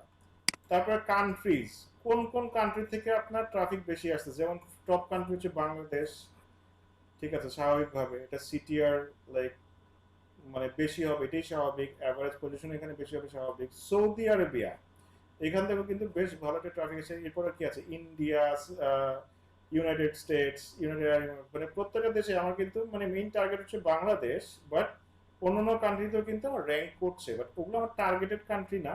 বাট আমি যদি টার্গেট করতাম তাহলে র্যাঙ্ক করাতে পারতাম চাইলে, ঠিক আছে।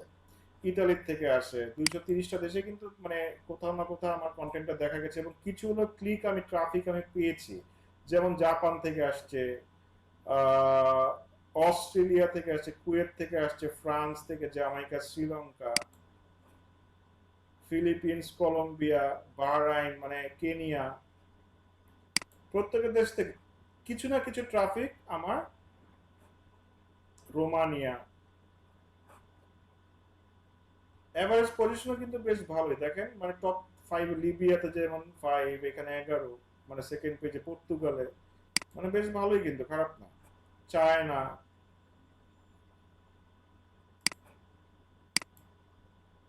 যদিও খুবই সামান্য পরিমাণে একবারে মানে ইমপ্রেশন এখান থেকে পাচ্ছি, বাট ওইটা তো আমাদের টার্গেটেড কান্ট্রি না। আমার যদি কিওয়ার্ড আমি ওইভাবে রিসার্চ করতাম তাহলে হচ্ছে এইসব কান্ট্রি টার্গেট, মানে যে দেশে টার্গেট করবেন সেই দেশেই র্যাঙ্ক বেশি করবে আর কি, অন্যান্য দেশেও দেখাবে। ফিজি, সার্বিয়া, উগান্ডা, এগুলো তো, ঘানা, এগুলো তো র্যাঙ্ক করে আর কি, রুয়ান্ডা। ঠিক আছে। সো এখানেও কিন্তু কিছু না কিছু ক্লিক আমার সাইটে এসছে, ডিভাইস কোন ডিভাইস থেকে ইউজ করে, তারপরে এখানে খুব একটা ইম্পর্টেন্ট সার্চ অ্যাপিয়ারেন্স, প্রোডাক্ট স্নিপেটসে পেয়েছে কতগুলো ইমপ্রেশন, বেশি পায় নাই প্রোডাক্ট স্নিপেটসে। এইটা হচ্ছে কি আপনার মানে সেই গুগল শপ, আর বাই ডেট কোন ডেটে কত ট্রাফিক আপনার সাইটে আসতেছে, সিটিআর কত পাচ্ছেন, ইমপ্রেশন কত পাচ্ছেন, এগুলোর একটা পরিসংখ্যান এখানে দেখাচ্ছে। আচ্ছা, ডিসকভার, স্যার হ্যাঁ স্যার এগুলা কি স্যার মানে ইউনিক হয়, মানে ইউনিক ক্লিক গুলো জেনারেট করে নাকি একটা মানুষ আমি যদি 2-3 বার ক্লিক করি এই 2-3 বারই এখানে কাউন্ট হয়ে যাবে এরকম ক্লিক করে? ইউনিক না, আপনি একজন যদি ক্লিক করে তাহলে ওই একজন ইউজারকেই ধরবে। আপনি যদি একজন ইউজার হয়ে বারবার ক্লিক করেন আপনাকে একজন ইউজারই ধরবে, বাট আপনাকে পুরনো ইউজার হিসেবে ধরবে আর কি, বাট ইউজার একজন। আচ্ছা পুরনো। ঠিক আছে, মানে আপনাকে সেশন ধরবে অনেকগুলো বাট ইউজার ধরবে একটা, যে একজন ইউজার এতগুলো। এটা হচ্ছে কাইন্ড অফ আপনার ফেসবুকের ফ্রিকোয়েন্সির মতো, যে একটা অ্যাড মানে বারবার দেখায়, ওইটা এটার মতো কাইন্ড অফ। সো ডিসকভার কি, ডিসকভার হচ্ছে গিয়ে আপনার দেখবেন মোবাইলের ক্রোম ব্রাউজার ওপেন করলে, অনেকগুলো আর্টিকেল দেখা যায়।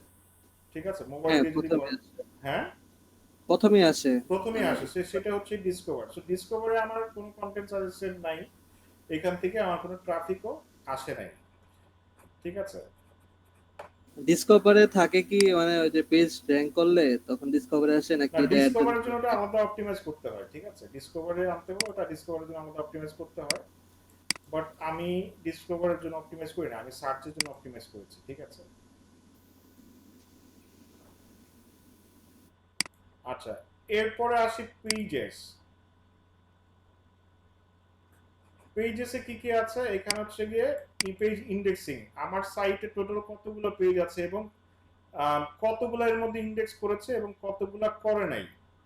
ঠিক আছে, তো ম্যাক্সিমাম দেখা যায় যে আপনার মানে সব পেজ ইন্ডেক্স করার প্রয়োজনও নাই, এবং সব পেজ আপনাকে গুগল কখনো ইন্ডেক্স করবে না। আপনার সাইটে যদি 1,00,000 পেজ থাকে আপনাকে কখনো 1,00,000 পেজ ইন্ডেক্স করবে না। সে গুরুত্ব আপনার গ্রুপ মানে ফার্স্ট অফ অল আপনার ওয়েবসাইটের গুরুত্ব বিবেচনা করে পেজগুলোকে মানে ইন্ডেক্স করবে। ঠিক আছে, যেগুলো গুরুত্বপূর্ণ তার ইউজারদের জন্য, মানে সার্ভ করলে সে লাভবান হবে, সেই কন্টেন্টগুলোকে সে ইন্ডেক্স করবে। সাপোজ ধরেন এইগুলো কিন্তু গুরুত্বপূর্ণ পেজ, সেগুলো বুঝে, এগুলো হচ্ছে পিস অফ ইনফরমেশন, এগুলোকে সে ইন্ডেক্স করবে। করবে না কোনগুলো, যে মানে করোনায় কোনগুলো, আমার ধরেন 10,000 পেজ আছে এই সাইটটাতে, এখন 10,000 পেজ আমার সব না, এখানে অনেক ইউজার জেনারেটেড কন্টেন্ট আছে। কারণ কি, এখানে হচ্ছে মানুষ এসে অ্যাড পোস্ট করে। ঠিক আছে, অ্যাড পোস্ট করে। সো এগুলা কিন্তু মানে একই ধরনের মানে কন্টেন্ট টাইপ, একই ধরনের। সো সব কন্টেন্ট কি এর জন্য কি করে না, গুগল ইন্ডেক্সও করে না। এই যে এক একটা অ্যাড পোস্ট করা মানে কিন্তু এক একটা পেজ, সো প্রিমিয়াম নিয়ে দেখা যাবে অ্যাড আছে আপনার 1,000-2,000, সো ওইখানে বা এলিয়ন নিয়ে অ্যাড আছে বা সিমিলার টাইপের কন্টেন্ট আছে প্রচুর। সো সিমিলার টাইপের কন্টেন্ট গুগল চাইলেই আপনার ইন্ডেক্স করবে না, বাট সে এই পেজটাকে ইন্ডেক্স করবে। ইনভেন্টরি এইটা হচ্ছে ইম্পর্টেন্ট, এটা কি ক্যাটাগরি পেজ, মেইন পেজ। এখানে এসে এটা যদি দেখায় অ্যাড মানুষ অটোমেটিক্যালি এমনি দেখতে পারবে, মানে তাহলে আর আলাদা আলাদা একটা একটা করে অ্যাড সে ইন্ডেক্স করে দেখাবে না। কারণ কি, তার হচ্ছে গিয়ে first of all crawl budget প্রত্যেকটা সাইটের জন্য ফিক্সড, প্লাস হচ্ছে গিয়ে তার সার্চ ইঞ্জিনের জায়গাও কম। সো সব পেজ সে ইন্ডেক্স করে সে সার্চে দেখাবে না, মেইন পেজটাকে দেখালে সাব পেজগুলা এমনি মানুষ পেয়ে যাবে। সো ও সে ওই হিসাব করেই দেখায়। এখন যেগুলো ইন্ডেক্স করেছে তো করেছে, যেগুলো করে নাই কি কারণে করে নাই, এই যে এগুলাই হচ্ছে গিয়ে ইরর। ঠিক আছে, এগুলাই হচ্ছে কি ইরর। এই আমাদের ডে টু ডে কাজ হচ্ছে গিয়ে এই ইরর গুলাকেই সলভ করা। ডে টু ডে কাজ হচ্ছে গিয়ে আমাদের এই ইরর গুলাকেই সলভ করা, মানে অনেক ইরর আসতে থাকবে, এগুলাকে আমাদের সলভ করতে হবে। সো এখানে কিছু মেজর ইরর আছে আর কিছু মাইনর আছে। ঠিক আছে, মেজর কিছু ইস্যু থাকে এবং মাইনর কিছু ইস্যু থাকে। সো মেজর ইস্যু কি কি? মেজর ইস্যু হচ্ছে কি এই যে 404, দেখেন এটা ইউরোর সংখ্যা বেশি।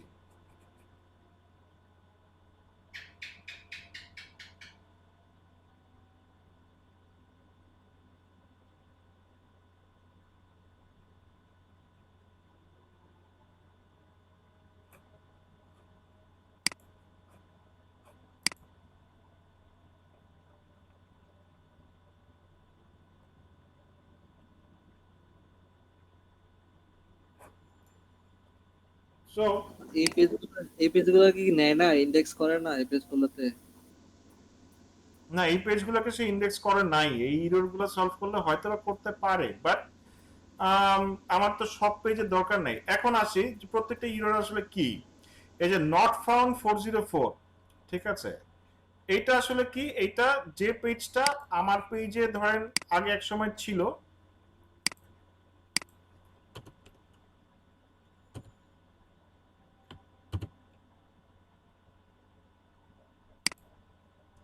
ধরেন আমার ইয়াতে এক সময় ছিল এখন আর নাই, বা এক সময় আমি একটা কন্টেন্ট দিয়েছিলাম, যেমন আমার পেজে এত বেশি কেন বেশি হচ্ছে, কারণ হচ্ছে গিয়ে এই যে মানুষ যে অ্যাডগুলো দেয়, অ্যাডগুলো দিয়ে গাড়িগুলো বিক্রি হয়ে গেলে অ্যাডগুলো কিন্তু পরে ডিলিট করে দেয়, ঠিক আছে। বাট গুগলের কাছে হয়তো বা সেই ইউআরএল গুলো সে ইন্ডেক্স করে রেখেছে, কিন্তু আমার পেজে নাই। সো গুগলে যদি যখনই কেউ ক্লিক করে আমার সাইটে আসছে, সে কিন্তু সেই কন্টেন্টটা দেখতে পাচ্ছে না। সো এই ইরোডটাই হচ্ছে গিয়ে 404। দেখেন এই যে এখানে কি দেখায়, এই পেজটা কিন্তু নাই, দ্যাটস ওয়াই এখানে দেখাচ্ছে কি 404 page can not be found. User এসে আমার পেজে এসে দেখছে যে এই পেজটা নাই, 404, এটা হচ্ছে 404 ইরো। সো এরকম সে পেয়েছে কতগুলা, 2345টা, মানে 2345টা পেজ আছে। সো মানে এটা পেজ কি, মানে এই লিংক গুলো ক্রিয়েট করা হয়েছিল কিন্তু লিংকে কোনো কন্টেন্ট বা কোনো কিছু দেওয়া হয় না, এই না, জন্য লিংক কি? ক্রিয়েট করা হয়েছিল, কন্টেন্টও ছিল সামহাউ। ধরেন এই এই পোস্টটা কেউ দিয়েছে, এটা একটা লিংক ক্রিয়েট হয়েছে না, এই লিংকটা তো গুগল ইন্ডেক্স করে রাখতে পারে, পারে পারে না? হ্যাঁ পারবে তো। এখন ধরেন এই পোস্টটা যে করেছিল তার গাড়িটা বিক্রি হয়ে গেছে, সে কি করেছে, এই অ্যাডটা ডিলিট করে দিয়েছে, তখন ওইটা তো গুগলে থেকে যাবে, কিন্তু আমার পেজে তো নাই। সো আমার ওয়েবসাইটে তো নাই। সো এটাই হচ্ছে 404, ঠিক আছে। এটাই হচ্ছে, আচ্ছা, পেজটা আগে ছিল, লিংকটা ছিল কিন্তু এখন নাই, এই জন্য কি 40 নট ফাউন্ড দেখাচ্ছে? হ্যাঁ 404 দেখাবে। সো এইগুলো গুগলে রয়ে গেছে, এবং দেখেন এটা দিনকে দিন আমার সাইটে বেড়ে যাচ্ছে, বাড়ছে, কারণ দেখেন এই যে এইসব সাইটে গেলেই দেখাবে 404। এগুলো ডিলিট করা যাবে না নিচ থেকে? হ্যাঁ, এটাই মানে এটাই হচ্ছে ইউর সলভিং, মানে এগুলো ডিলিট করতে হবে। ডিলিট করবেন কি হবে, এই লিংকগুলোকে ফার্স্ট অফ অল এক্সপোর্ট করে আপনার যে ওয়ার্কার আছে বা ইয়ে আছে পাঠিয়ে দিতে পারেন, যেগুলো তুমি রিমুভ করো। সো রিমুভ করবেন কি হবে, এই লিংকটা কপি করবেন। দেখেন এখানে ইন্ডেক্সিং এর রিমুভালস একটা অপশন আছে, যে আপনি ধরেন কোনো পেজকে ডি ইন্ডেক্স করতে চাচ্ছেন, বা গুগল থেকে রিমুভ করতে চাচ্ছেন। সো এই রিমুভালসে এসে অ্যাড নিউ রিকোয়েস্ট দেন, অ্যাড নিউ রিকোয়েস্টে এসে এই ইউআরএলটা পেস্ট করে দেন, পেস্ট করে দেন হচ্ছে গিয়ে নেক্সটে যান, সাবমিট রিকোয়েস্ট দেন। এই যে গুগলের কাছে রিকোয়েস্ট চলে গেছে, সে কি করবে, এটা প্রসেস করে তারপর তার ইন্ডেক্স থেকে এটা রিমুভ করে দিবে। এভাবে করে আমার প্রত্যেকটা এভাবে করতে হবে। আর এটা নরমালি গুগল থেকে রিমুভ হয়ে যাবে, কিন্তু আমার তো ওয়েবসাইট থেকে রিমুভ হবে না। আমার তো ওয়েবসাইটে অলরেডি নাই পেজ, ওটা তো আচ্ছা, ডিলিট ইন্ডেক্স। হয়েই গেছে। ও আচ্ছা। এখন গুগল থেকে এটা আমাদের রিমুভ করতে হবে, যাতে এখান থেকে গুগল এগুলোকে সার্চে না দেখায়, ঠিক আছে। গুগল থেকে রিমুভ করতে হবে যাতে এগুলো সার্চে না দেখায়। অনেকগুলো তো, ডিলিট করতে গেলে সময় হ্যাঁ, নেওয়া লাগে। এগুলো সময় সময় নিয়ে করতে হয়। তারপরে কি ভিডিও পেজেস, সো ইন্ডেক্সিং, তারপর আর কি আছে দেখি, alternate page with proper canonical tag, ঠিক আছে। প্রপার ক্যানোনিক্যাল ট্যাগটা কি, মানে ক্যানোনিক্যাল বলতে হচ্ছে গিয়ে এইখানে বোঝায় হচ্ছে সিমিলার অথবা ডুপ্লিকেট, ঠিক আছে? একই রকম কন্টেন্ট ধরেন অনেকগুলা পেজে আছে, এই যে এই পেজগুলা একই রকম কন্টেন্ট। একই রকম কন্টেন্ট কি, কিছু এক্সাম্পল আমরা দেখি এখান থেকে গিয়ে। ধরেন এই পেজটাতে যাই, মেবি সেম প্রোডাক্ট হবে। হ্যাঁ দুইটা সেম জিনিস হয়তো বা সেম প্রোডাক্ট। বিশেষ করে এটা ই কমার্সের ক্ষেত্রে অনেক বেশি ঘটে, কারণ ফর এক্সাম্পল যদি আমি দেখি, আমি যদি দারাজ.com-এ যাই,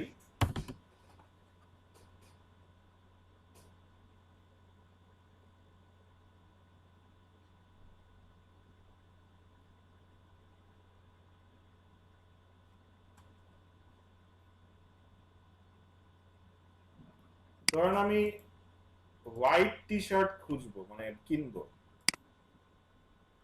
সো আমি লিখে সার্চ করি হোয়াইট টি শার্ট।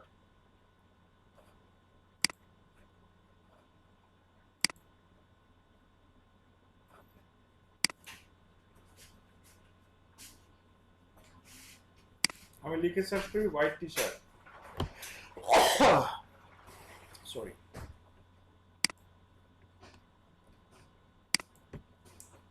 এই ধরেন হোয়াইট টি শার্ট লিখে সার্চ করলাম, দেখেন মানে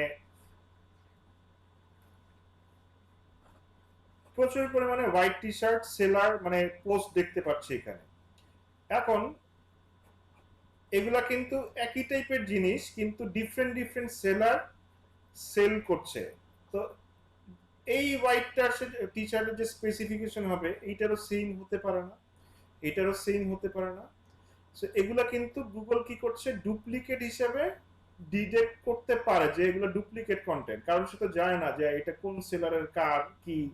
সে দেখবে যে সবগুলোর কন্টেন্ট হচ্ছে কি সেম, এইটারও সেম, এইটারও সেম, এইটারও সেম। এক্ষেত্রে যেটা করতে হয়, এখানে একটা ডিক্লারেশন দিতে হয়। ডিক্লারেশনটা হচ্ছে গিয়ে link relation equals two canonical. দেখি এখানে তারা করেছে কিনা জিনিসটা। ক্যারানিক্যাল কি? হ্যাঁ, ক্যারানিক্যাল কি? এই যে link relation shortcut icon, meta name, auto class. Canonical মানে হচ্ছে duplicate. Link relation style sheet.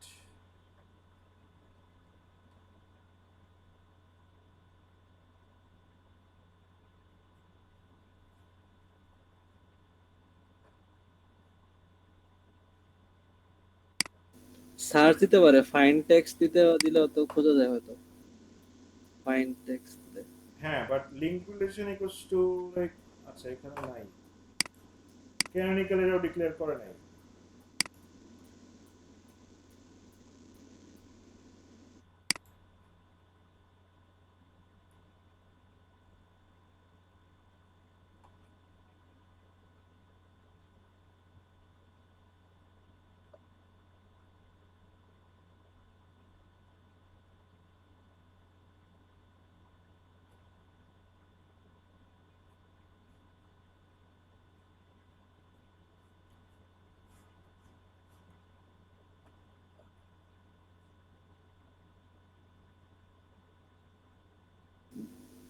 Sir, এটা পেজের যে এসইও যে ওটা তো আমার নরমালি গুগল কনসোল থেকে হয়তো দেখা যায় না, কিন্তু মেবি ওই যে ম্যাথ যে এসইও টুল আছে ওটা দিয়ে হয়তো দেখা যায় যে পারফরমেন্স কতটুকু আছে বা হুম ওটা হুম ওটা দেখা যায়। কিন্তু গুগল কনসোলটা কি দেখা যায় পেজের পারফরমেন্স কি আছে, মানে ফল্ট কি আছে, হ্যাঁ হ্যাঁ ওটা হ্যাঁ, দেখা ইম্পোর্ট যায় করার টিপস কি দেয়?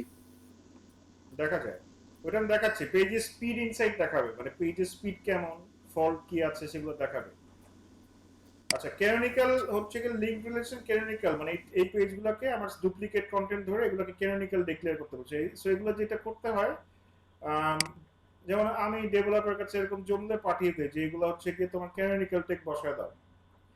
লিঙ্ক রিলেশন একটা ক্যানোনিক্যাল টেক প্রত্যেকটা পেজে বসবে। সো সে কোডিং করে দেখা যাবে যে এক ক্লিকে সব বসিয়ে ফেলবে, মানে তার বেশি সময় লাগবে না, মানে এরকম জমলে তারপর আমি পাঠিয়ে দিই। সো তারপরে দেখা যাক পেজ উইদাউট রিডাইরেক্ট, এগুলো খুব মেজর কোনো ইস্যু না, এটা ইম্পর্টেন্ট। এই যে আমরা যে আমাদের সাইটটা বন্ধ করে রেখেছি, তার মানে কি আমাদের সাইটে আমরা নো ইন্ডেক্স ট্যাগ দিয়ে রেখেছি, মানে এটা ইন্ডেক্স করো না। তাও এরকম আমার 14টার মতো পেজ এখনো আছে। সো আমি দেখি এই পেজগুলো কি কোথায় নো ইন্ডেক্স ট্যাগ থাকে।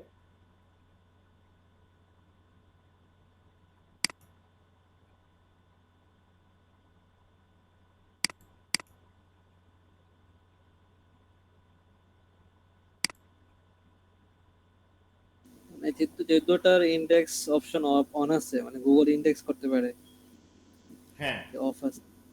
এটা তো অফ আছে। যেমন এখানে দেখি, এ দেখেন রোবটস কন্টেন্ট ফলো কি আছে, no no index. Index. So এই নো ইন্ডেক্স কথা লেখা থাকলে এটা জীবন আপনি ইন্ডেক্স করতে পারবেন না। এই নো ইন্ডেক্স কথাটা এখান থেকে উঠিয়ে দিতে হবে।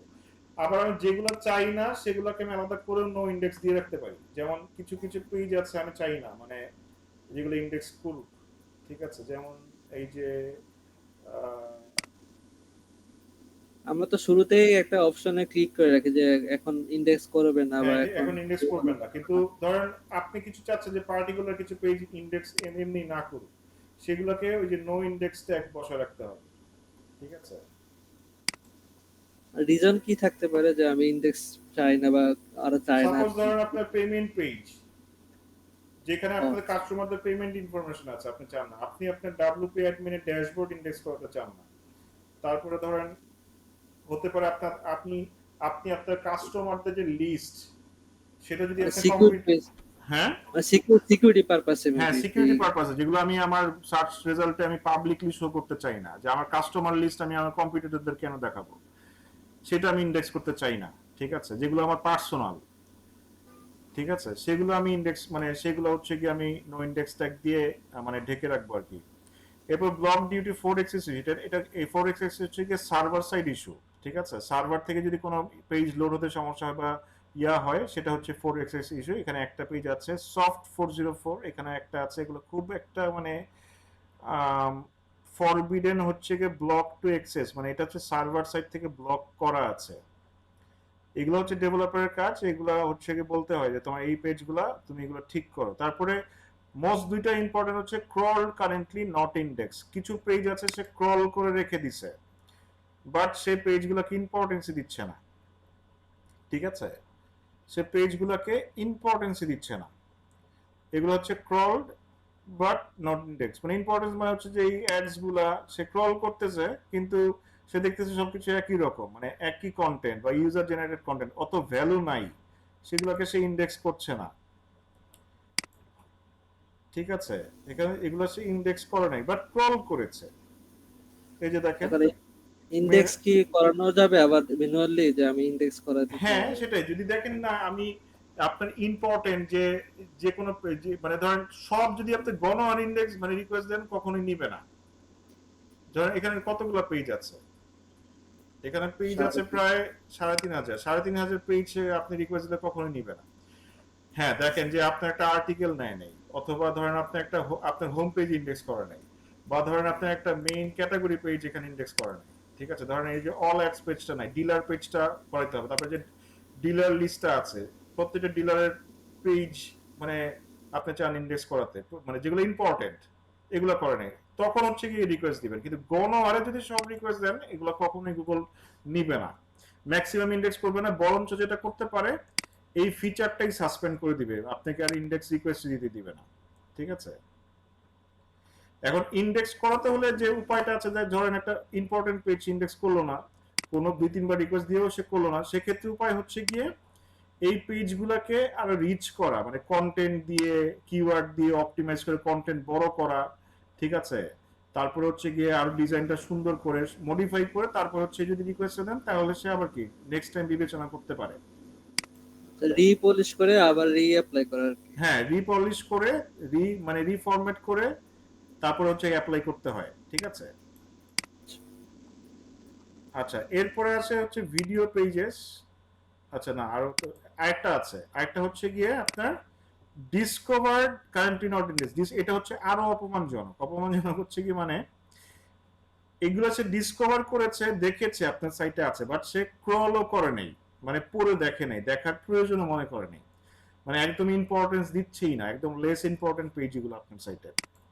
এগুলো হচ্ছে ডিসকভার, বাট তার নজরে এগুলো আছে, ঠিক আছে, যে এগুলো যদি কখনো করা লাগে সে করবে, বাট সে জানে এগুলো হচ্ছে টেম্পোরারি, এর জন্য সে এগুলো ডিসকভার করে রেখে দিয়েছে, সে ক্রল করে নাই। কারণ কি, ক্রল করতে তার কিন্তু একটা এনার্জি বাজেটের খরচ মানে প্রয়োজন আছে, সো সে ওই এটা ওয়েস্ট করে নাই, সেগুলো হচ্ছে গুগল হ্যাঁ, গুগল গুগল তো পুরো মানুষের মধ্যে ব্যবহার করে।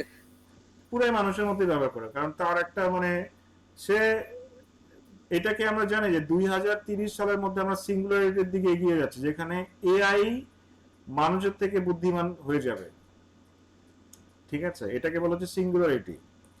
হ্যাঁ, এআই ওটা তো অ্যাডভান্স হচ্ছে, জাস্ট একটা জিনিস থেকে একটু মানুষ আগায় থাকবে, যে ফিউচারের দিক থেকে আর কি, ফিউচারের থিঙ্কিং বা ফিউচারের প্ল্যানিং বিষয়ে মানুষ আগায় থাকবে। আর সবকিছু যত প্রেজেন্ট পর্যন্ত যত আগের যত কিছু আছে সবকিছু থেকে মানুষ থেকে এআই এক্সপার্ট থাকে।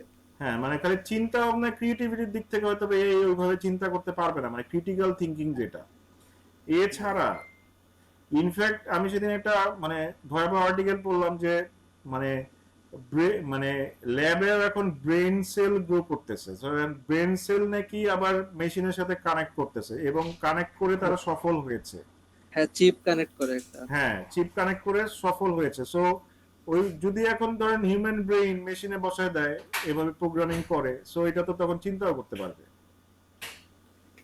ঠিক আছে। মানুষ মানুষের ধ্বংস করার লেগে সব করতেছে। হ্যাঁ, এই যে আমরা মুভিতে দেখি আসলে যে মানে পরে কি মুভিগুলো বাস্তব হয়ে যায়, মানে টার্মিনেটর এখন ধরেন পরে বাস্তবে আকারে যদি ধারণ করে আর কি, আল্লাহ মাফ করুক, ঠিক আছে। কারণ এই যে করোনা যে আসবে, এটারও কিন্তু এটার উপরে মুভি ছিল, মানে 2014 সালে একটা মুভি বের হয়েছিল করোনা আসবে, মানে এই সেম মানে একটা কাহিনী নিয়ে, পরে কিন্তু এটা বাস্তব হয়েছে। সো এইটাও কিন্তু তাই, মানে এই টেকনোলজি ভালো দিকও আছে খারাপ দিকও আছে। সো ভালো দিক হচ্ছে গিয়ে আমাদের লাইফ ইজি করছে, আমরা অনেক, বাট খারাপ দিক হচ্ছে গিয়ে আমরা প্রচন্ড অলস হয়ে যাচ্ছি এবং আমাদের সব পাওয়ার তাদের দিয়ে দিচ্ছি, সব ডাটা দিয়ে দিচ্ছি, এটা হচ্ছে খারাপ দিক। এবং এছাড়াও টেকনোলজির অনেক মিস ইউজ আছে, যেমন টেকনোলজির প্রতি অ্যাডিকশন, এটা অনেক খারাপ, ঠিক আছে, আজে বাজে সাইট দেখা খারাপ, ঠিক আছে, আরো মানে প্রচুর। হ্যাঁ, কারণ টেকনোলজি তো ওরকম ভাবেই রাখছে যে আমরা জাস্ট টেকনোলজি উপভোগ করতে পছন্দ করি, মানে দেখতে এনজয় করতে পছন্দ, কিন্তু টেকনোলজি থেকে যে নিজেকে আপডেটেড করা যায় ওই দিকে খেয়াল নেই। হ্যাঁ, সেটাই, আমরা এন্টারটেনমেন্টের দিকে বেশি ফোকাস, বাট আপডেটের দিকে বেশি ফোকাস না, মানে এটার মিস ইউজ আমরা বেশি করি বাট ইউজটা কম করি। আমরা যদি ইউজটা করতে পারি এখান থেকে কিন্তু মানে যেটা আমরা এখানে এসেছি হচ্ছে ইউজটা শেখার জন্য, সেই এই ইউজটা করে যদি আমরা ফ্রিল্যান্সিং করতে পারি, অর্থ উপার্জন করতে পারি, এটা হচ্ছে আমাদের জন্য পজিটিভ। কিন্তু সারাদিন ইউটিউব যে ভিডিও দেখি, ঘন্টার পর ঘন্টা সময় নষ্ট করি, এটা হচ্ছে কি আমাদের নেগেটিভ। মানে ঘন্টার পর ঘন্টা সময় নষ্ট করি, যদি আমরা টিউটোরিয়াল দেখি বা কোনো কিছু শিখি সেটা পজিটিভ, কিন্তু সারাদিন বসে মুভি দেখলাম, কোনো কাজ করলাম না, এটা হচ্ছে নেগেটিভ, ঠিক আছে। অ্যাডিকশন, ওভার ইউজ, এগুলো নেগেটিভ। মানে এগুলো যেমন হেলথের জন্য concern, mental health, physical health, সবকিছুর জন্য কনসার্নিং, ঠিক আছে। সো বেসিক্যালি এআই মডেলটাই বানানোই হয়েছে হচ্ছে কি পুরাই হিউম্যান মাইন্ডের উপরে বেস করে, এবং গুগলকে বলতে পারেন অনেক বড় একটা মাইন্ড এবং গড অফ দ্য আপনার লাইক মানে নলেজ এর ডাটা, হ্যাঁ ডাটা কালেকশন আর নলেজের জন্য হ্যাঁ, মানে সমুদ্র। গড অফ দ্য ইন্টারনেট বলতে পারেন গুগলকে আপনি, মানে এখন মানে ইন্টারনেটের গড হচ্ছে কি এই গুগল। সো দেখেন তাদের মানে কতটা সফিস্টিকেটেড সিস্টেম, মানে প্রত্যেকটা ওয়েবসাইটকে কত সুন্দর করে সে মানে ইয়া করে দেখে, মানে এবং আলাদা আলাদা করে ক্লাসিফাইড করে রাখে, কোনটাকে কই দিবে, ইন্ডেক্স করবে, পড়বে, দেখবে, শুনবে, তারপরে র্যাঙ্ক করবে, মানে অনেক সুন্দর একটা সিস্টেম তাদের। মানে অর্গানাইজ হওয়াটা তো মানুষের কাজ ছিল যে সে অর্গানাইজ করে রাখবে, হ্যাঁ, কিন্তু সেটা এখন এআই করে, মানে এআই করে রাখতেছে অর্গানাইজ। এআই করে এবং মানুষের ফিডব্যাক নেয়, এটা সত্যি। যেটা আমি বলেছিলাম যে আমি রেটিং এর টাস্ক করি, ওইটাই হচ্ছে কি মানুষের ফিডব্যাক নেয়, যে মানে ওই আমরা হচ্ছে বেসিক্যালি এআই কে শিখাচ্ছি যে আসলে এই পেজগুলোকে কিভাবে মানে দেখতে হয়, ঠিক আছে। আমাদের কমিউনিটিকে বলা হচ্ছে এআই কমিউনিটি, মানে এআই কে আমরা ট্রেন করতেছি যে কিভাবে একটা পেজ পড়তে হয়, শিখতে হয়, কি কি রেটিং, মানে এটা হয়তো বা সামনে ওরা নিজেরাই এআই শিখে ফেললে এআই করে দিবে, ঠিক আছে, মানে হিউম্যানদের চেক করে। সো হোয়াটএভার, সো সময় কম। সো এখানে হচ্ছে ইরর গুলা সলভ করে মোটামুটি দেখলাম। এরপরে হচ্ছে ভিডিও পেজেস। সো আমার ভিডিও সব ম্যাক্সিমাম হচ্ছে গিয়ে ইউটিউবে হোস্ট করা, মানে ভিডিও কখনো কি মানে আমি আমার ওয়েবসাইটে হোস্ট করি না, কারণ প্রচুর জায়গা খায় ভিডিও। সো ইউটিউবে হোস্ট করে জাস্ট খালি আমার পেজে এমবেড করে দেয়। এইখানে হচ্ছে কি আপনার 56টার মতো ভিডিও সে ডিটেক্ট করেছে, বাট এগুলা সে কি করেছে, সো কিছু ইন্ডেক্স করেছে, কিছু করে নাই। ঠিক আছে, কিছু ইন্ডেক্স করেছে, সো এগুলোর প্রবলেম নেই, কারণ আমার ইউটিউবে ইন্ডেক্স করলেই হচ্ছে গিয়ে ইনাফ। না, অনেক সময় দেখি যে কোন একটা টপিক সার্চ দিলে বা টিউটোরিয়াল সার্চ দিলে গুগল সার্চ বারেও আপনার ইউটিউবের সাজেশন দেয়। হ্যাঁ, আবার ইউটিউবে সার্চ করলে ইউটিউবে মানে ইউটিউবে এসইও সিস্টেম আবার ডিফারেন্ট। ঠিক আছে, আচ্ছা ইম্পর্টেন্ট টপিক গুলোতে আসি। ভিডিও নিয়ে অত কথা নয়, ভিডিও ইন্ডেক্স করলেও আমারটা ইউটিউবে ইন্ডেক্স করলে ইনাফ। এখানে ইন্ডেক্স করলো কি করলো না আমার খুব একটা এখানে কনসার্নিং না। ঠিক আছে, কারণ আমার তো ইচ থেকে র্যাঙ্ক করবে না, ইউটিউবে র্যাঙ্ক করলে ইউটিউব থেকেই র্যাঙ্ক করবে। আপনি যেটা বলেছেন সেটাই কারেক্ট। এরপর আসি সাইট ম্যাপ। এইটা খুব ইম্পর্টেন্ট, এটা নিয়ে আমরা কিছুক্ষণ ডিসকাশন করতে পারি। সাইট ম্যাপটা কি? সাইট ম্যাপটা হচ্ছে গিয়ে আমরা একটা পেজকে যেভাবে দেখতে পাই বা একটা ওয়েবসাইটকে যেভাবে বুঝি, জানি, শুনি, দেখি, একটা গুগল বট সেভাবে বুঝতে পারে না, দেখতেও পারে না, জানতেও পারে না। তো এটার জন্য কি করতে, তাদের হেল্প করার জন্য আমার একটা ফুল সাইটের কোডিং ম্যাপ বা কন্টেন্টের যা যা সাইটে আছে সেটার একটা লিস্ট আকারে গুগলের কাছে সাবমিট করতে হয়। এটাকেই বলা হচ্ছে গিয়ে সাইট ম্যাপ।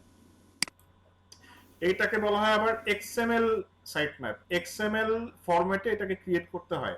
নরমালি ওয়ার্ডপ্রেস সাইটে আপনার এই সাইটটা মানে আপনি যদি র্যাঙ্ক ম্যাথ ইনস্টল করে ফেলেন তাহলে হচ্ছে কি অটোমেটিক্যালি সাইট ম্যাপ ক্রিয়েট হয়ে যায়, জাস্ট খালি ফাইল নামটা নিয়ে সেখানে সাবমিট করতে হয়।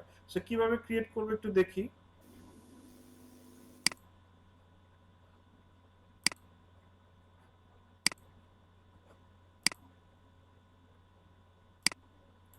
ধরেন আমি আমার কি করতে হবে, আমার ডাব্লিউপি অ্যাডমিনে হচ্ছে গিয়ে ইয়া করতে হবে। আচ্ছা, সো আপনাদের তো অলরেডি আমি একটা ওই যে মানে কোড তো ইনস্টল করেছি, এখান থেকেই দেখাই। ওইটাতে আর সাইট ম্যাপ সাবমিট করলে ঝামেলা হতে পারে, আমি আমারটা থেকে দেখাই।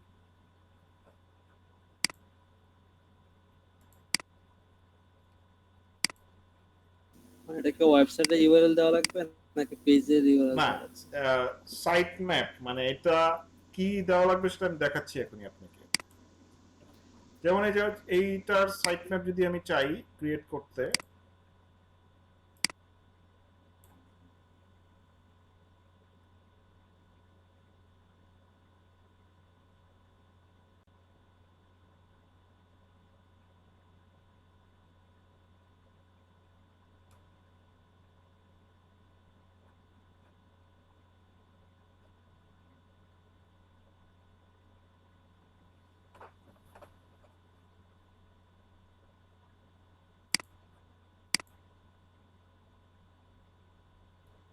সো এই যে দেখেন র্যাঙ্ক ম্যাথ আমরা এসইও ইনস্টল করেছিলাম, এখানে দেখেন সাইট ম্যাপ সেটিংস একটা অপশন আছে।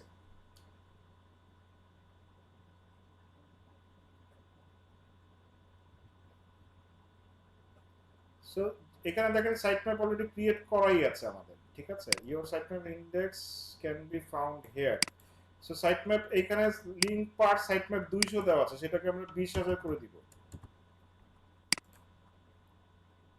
এটা মনে রাখবেন, একটা সাইট ম্যাপে আপনার 50,000 পর্যন্ত পেজ লিস্ট করা যায়। আমি 20,000 দিয়ে দিলাম।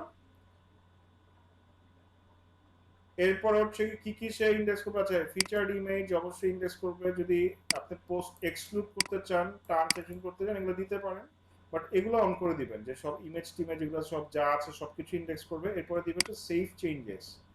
এরপরে জাস্ট খালি এইটুক অ্যাড্রেস কপি করবেন যে সাইট ম্যাপ আন্ডারস্কোর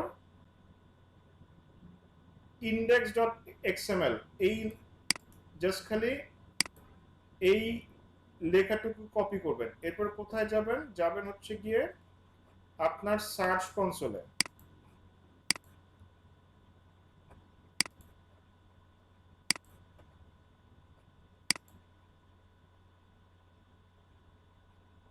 এরপরে এই যে সাইট ম্যাপ অপশনটাতে গিয়ে জাস্ট খালি আপনি এই যে এটা কপি করে এনেছেন, এখানে দেখেন ফুল নামটা দেওয়াই আছে, এখানে এরপরে কপি করে জাস্ট খালি পেস্ট করে দিবেন এই যে sitemap_index.xml। এরপরে দিতে হবে সাবমিট। সো এই যে সাইট ম্যাপটা সে সাকসেসফুলি পেয়েছে, দেখেন এখান থেকে দেখাচ্ছে। আচ্ছা এখানে দেখাচ্ছে couldn't fetch। আচ্ছা দেখেন এখানে সাকসেস দেখাচ্ছে, ঠিক আছে। সো এখান থেকে কি করবে, গুগল হচ্ছে কি আমি যত লিস্ট দিয়েছি সবকিছু পড়বে, মানে লিস্ট ধরে ধরে আপনার সাইটটাকে সে কি করবে, ঘুরে বেড়াবে, ক্রল করবে। সো সাইট ম্যাপ সাবমিশন করলে তার জন্য ইজি হয়ে যায় আপনার সাইটটাকে ক্রল করা। সো এটাই হচ্ছে সাইট ম্যাপের কাজ। সাবমিশন এর জন্যই করতে হয়। লিস্ট এই যে ডিসকভারড পেজ, এই সাইট ম্যাপের থ্রুতে সে আপনার পেজগুলোকে ডিসকভার করে, ঠিক আছে। এরপর রিমুভালস এর কাজ তো দেখলেনি। এরপরে আরেকটা খুব ইম্পর্টেন্ট ইয়ে আছে, যেটা হচ্ছে গিয়ে আপনার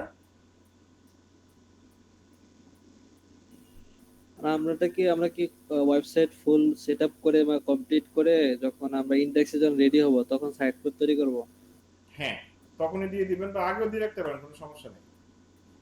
আগে দিয়ে রাখলে যদি ইনডেক্স করে সমস্যা হবে না? না ইন্ডেক্স করবে না, আপনি তো নো ইন্ডেক্স দিয়ে রাখছেন। বা সাবমিট সাইট ম্যাপ হচ্ছে কি বেটার হচ্ছে কি সাইট পুরোটা আপডেট করেই তারপরে করা। আগে দিয়ে রাখলেও সমস্যা নাই, বাট কারণ আপডেট করলে তো আপনি নতুন নতুন জিনিস হচ্ছে গিয়ে সাইট ম্যাপে অ্যাড হবে, তখন হচ্ছে গিয়ে এটাকে তো আপডেট করতে হবে। সো তখন কি করবেন, মানে ধরেন আপনি আরো 10টা আর্টিকেল পাবলিশ করলেন, তখন আবার সেম কাজটাই করবেন। সাইট ম্যাপ যে জীবনে একবারই সাবমিট করবেন ব্যাপারটা তা না। সাইট ম্যাপ হচ্ছে গিয়ে এটা কয়েকদিন পরে মানে পরে করা লাগে। হ্যাঁ কয়েকদিন পরে পরে করা লাগে। হ্যাঁ কয়েকদিন পরে পরে করা লাগবে। যখনই আপডেট করবেন জাস্ট খালি এটা কপি করে নিয়ে এসে পেস্ট করে দিবেন, এইটুকুই কাজ। সাবমিট দিয়ে দিবেন, বাদ বাকি নতুন ওই সাইট ম্যাপ আপডেট হয়ে যাবে অটোমেটিক্যালি। নতুন কিছু দিলেই মানে আপডেট করা উচিত। আমি তো জানতাম যে মানে আমি ওয়েবসাইটে দিলেই হয়ে যাবে, এটা এমনি হয়ে যাবে, কিন্তু এটা তো না আজকে জানলাম। এছাড়াও আরো মানে এটার অ্যাডভান্স কাজ আছে। অ্যাডভান্স কাজ সাইট ম্যাপের মধ্যেও আছে। যেমন ধরেন কোন একটা সাইট মানে আগে আপনি ইন্ডেক্সে ছিল, ঠিক আছে, সামহাও অনেক সময় এটা হয়। যেমন ধরেন এই কিওয়ার্ডটা অনেক সময় 5 নাম্বার পজিশনে দেখাচ্ছে, হঠাৎ করে ধরেন এই কিওয়ার্ডে হঠাৎ করে দেখবো এটা ডি ইন্ডেক্স হয়ে গেছে, নাই, এটা মানে সার্চ রেজাল্টে পাচ্ছি না, অথচ দেখা যাবে যে আমি এটা 2 মিনিট আগেও দেখেছি, এখন হঠাৎ করে নাই। তো তখন কি করতে হয়, এইটা আবার ইন্ডেক্সে রিকোয়েস্ট দিয়ে তখন সাইট ম্যাপটা আবার সাবমিট করে দিতে হয়, তখন এটা আপডেট আবার চলে আসে।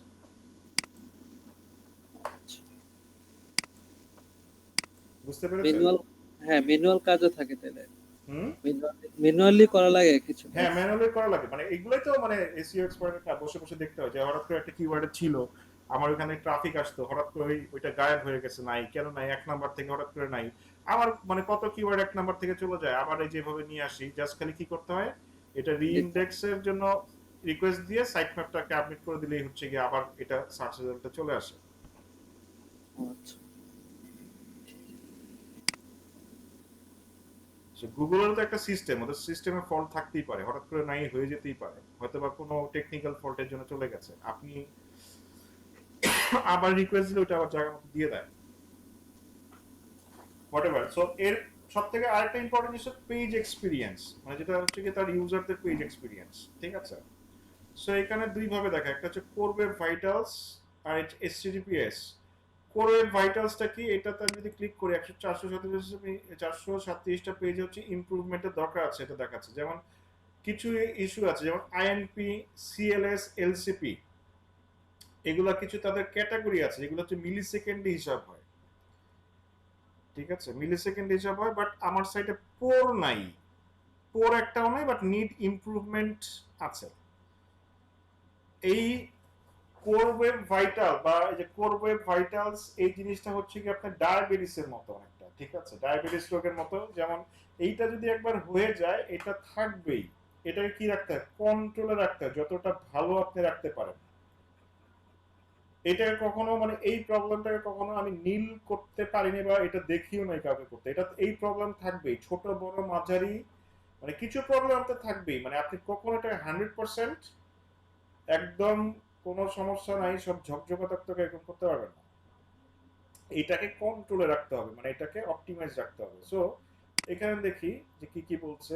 আইএনপি ইস্যু, যেমন এটা কিন্তু 1 নম্বরে র‍্যাঙ্ক করে এই পেজটা, বাট এখানে আইএনপি ইস্যু বলে রাখছে, মানে এটা হচ্ছে কি মিলি সেকেন্ডে হিসাব হয়, হয়তোবা এটা লোড হচ্ছে হয়তোবা 201 মিলি সেকেন্ডে, মানে মিলি সেকেন্ডে সেকেন্ডের ব্যবধানে কত কিছু ঘটে যাচ্ছে আমরা হয়তো বুঝতেও পারছি না।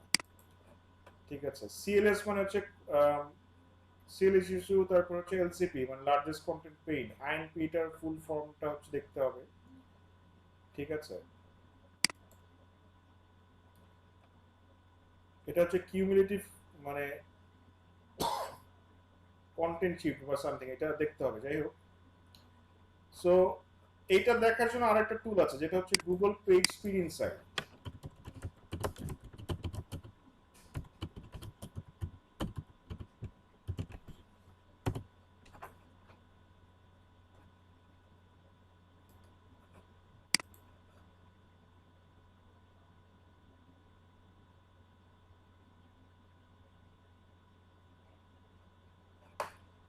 এখানে আরো ডিটেইলি দেখা যায়। ঠিক আছে, এই ডিটেইলি দেখতে পাবেন।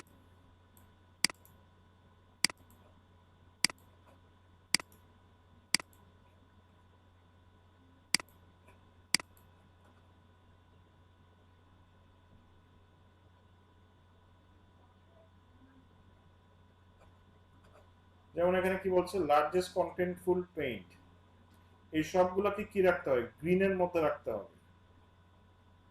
First contentful paint, first input delay, এই যে মেট্রিক্স গুলো বেসিক্যালি এগুলো হচ্ছে কি ডেভেলপারদের কাজ, এগুলো তারা ভালো বুঝে, বাট রিপোর্টটা বের করে আপনার তার কাছে পাঠিয়ে দিতে হবে যে এইটা আসলে আমার মানে ঝামেলা করছে, তুমি এগুলোকে ঠিক করো। মানে এইগুলো ম্যাক্সিমামই হয় হচ্ছে গিয়ে রেন্ডার ব্লকিং এবং ফাইল কোডিং ফাইলের কারণে। কারণ একটা পেজ যখন লোড হয় 5-6টা ফাইল একসাথে লোড হয়। যেমন এটাতে কি থাকে, এইচটিএমএল ফাইল থাকে, সিএসএস ফাইল থাকে, জাভাস্ক্রিপ্ট ফাইল থাকে, পিএইচপি ফাইল থাকে, 5-6টা ফাইল থাকে। সো একটা একটা করে লোড হয়। আর মানে ধরেন একটার পর একটা লোড হয়, একটা লোড না হলে একটা লোড হতে পারে না। যেমন এইচটিএমএল এর পরে সিএসএস হবে, সিএসএস এর পরে জাভাস্ক্রিপ্ট আসবে, জাভাস্ক্রিপ্টের পরে হচ্ছে গিয়ে ধরেন পিএইচপি আসবে। ব্যাপারটা হচ্ছে এরকম। এখন জাভাস্ক্রিপ্ট যদি দেরি করে পিএইচপি ফাইলটা লোড হয় না, এটাকে বলা হচ্ছে রেন্ডার ব্লকিং। সো এইটার জন্য হচ্ছে কি হয়, আপনার তখন পেজটা মানে ডিলে হয়, লোড হতে ডিলে হয়। ঠিক আছে, যেমন এসইও বেস্ট প্র্যাকটিস অ্যাক্সেসিবিলিটি ভালো, এটা ডেস্কটপ মোবাইলের ক্ষেত্রে, বাট আমার পেজ কিন্তু র্যাঙ্ক করে। মানে এইখানে মেইনলি যেটা দেখা উচিত বা দেখতে হয় সেটা হচ্ছে গিয়ে আপনার পেজটা মোটামুটি হলো কি মানে স্পিড আছে কিনা, মানে লোড হয় কিনা, কাজ করে কিনা, এটা ইম্পর্টেন্ট। আর যদি সুপার ফাস্ট করতে চান, ওয়ার্ডপ্রেসের ক্ষেত্রে অনেকগুলো প্লাগইন আছে, যেমন ডাব্লিউপি রকেট। এখানে যদি আপনি দারাজ.com দেন আরো ভয়াবহ দেখাবে, যদি আপনি ডিক্রয়.com দেখেন আরো ভয়াবহ দেখাবে। ঠিক আছে, মানে যত বড় সাইট তত হচ্ছে গিয়ে মানে তত ভারী হয়। বিক্রয়.com যদি দেখেন, এগুলো হচ্ছে সব গ্রিনের মতো রাখতে হবে আপনাদের।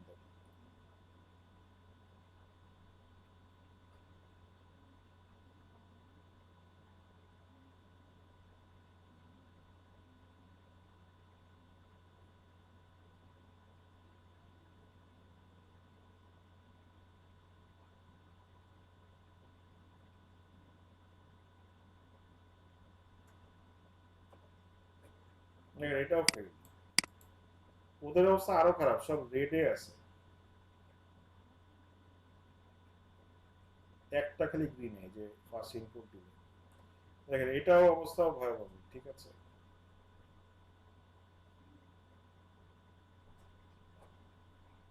বাট তাদের সাথে বাট তাদের স্পেশাল লোড হয়, এটা হচ্ছে এনশিওর করতে হয় কি যে লার্জেস্ট কোনটা কোনটা কত করছে। এখানে ডিটেল রিপোর্ট কিন্তু পেয়ে যাবেন এখানে।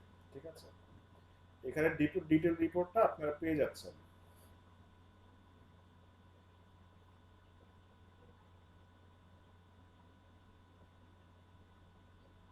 যেমন এসইও স্কোর তাদের কমে গিয়েছিল, বাট এখন তারা আবার এসইও নিয়ে কাজ করছে, দেখে এটা 100% হয়ে গেছে।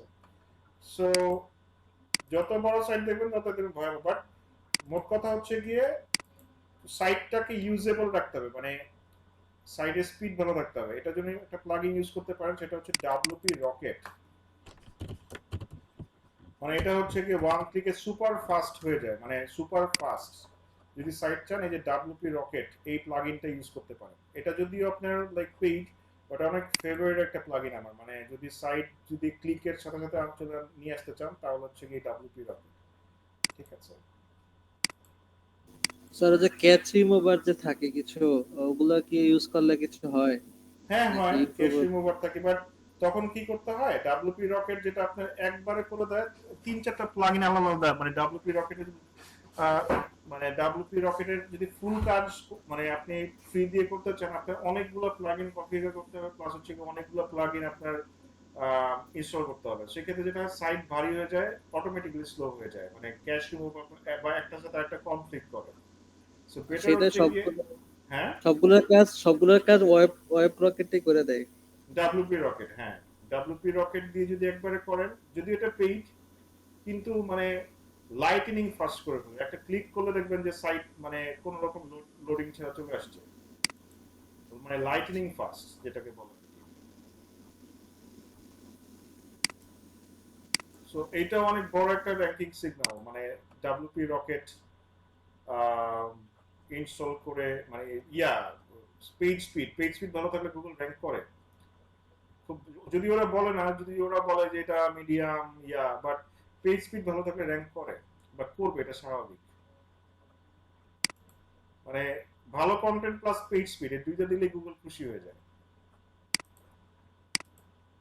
আচ্ছা, এইচটিটিপিএস, নেক্সট হচ্ছে এইচটিটিপিএস। আমার সাইটটা হচ্ছে গিয়ে secure, so SSL certificate install করাই আছে।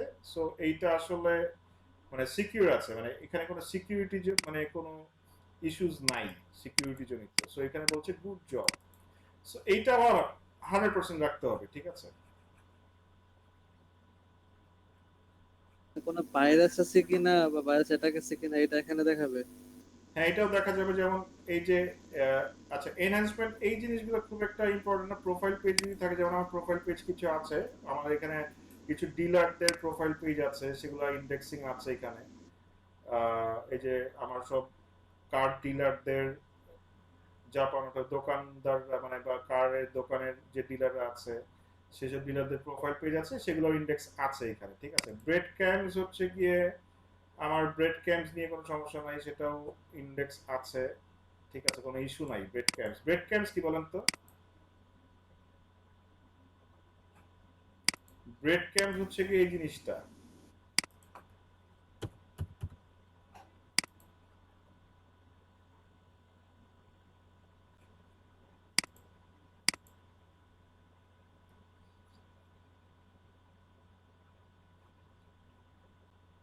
আচ্ছা এই যে এই জিনিসটাকে বলা হচ্ছে ব্রেড ক্যাম্প।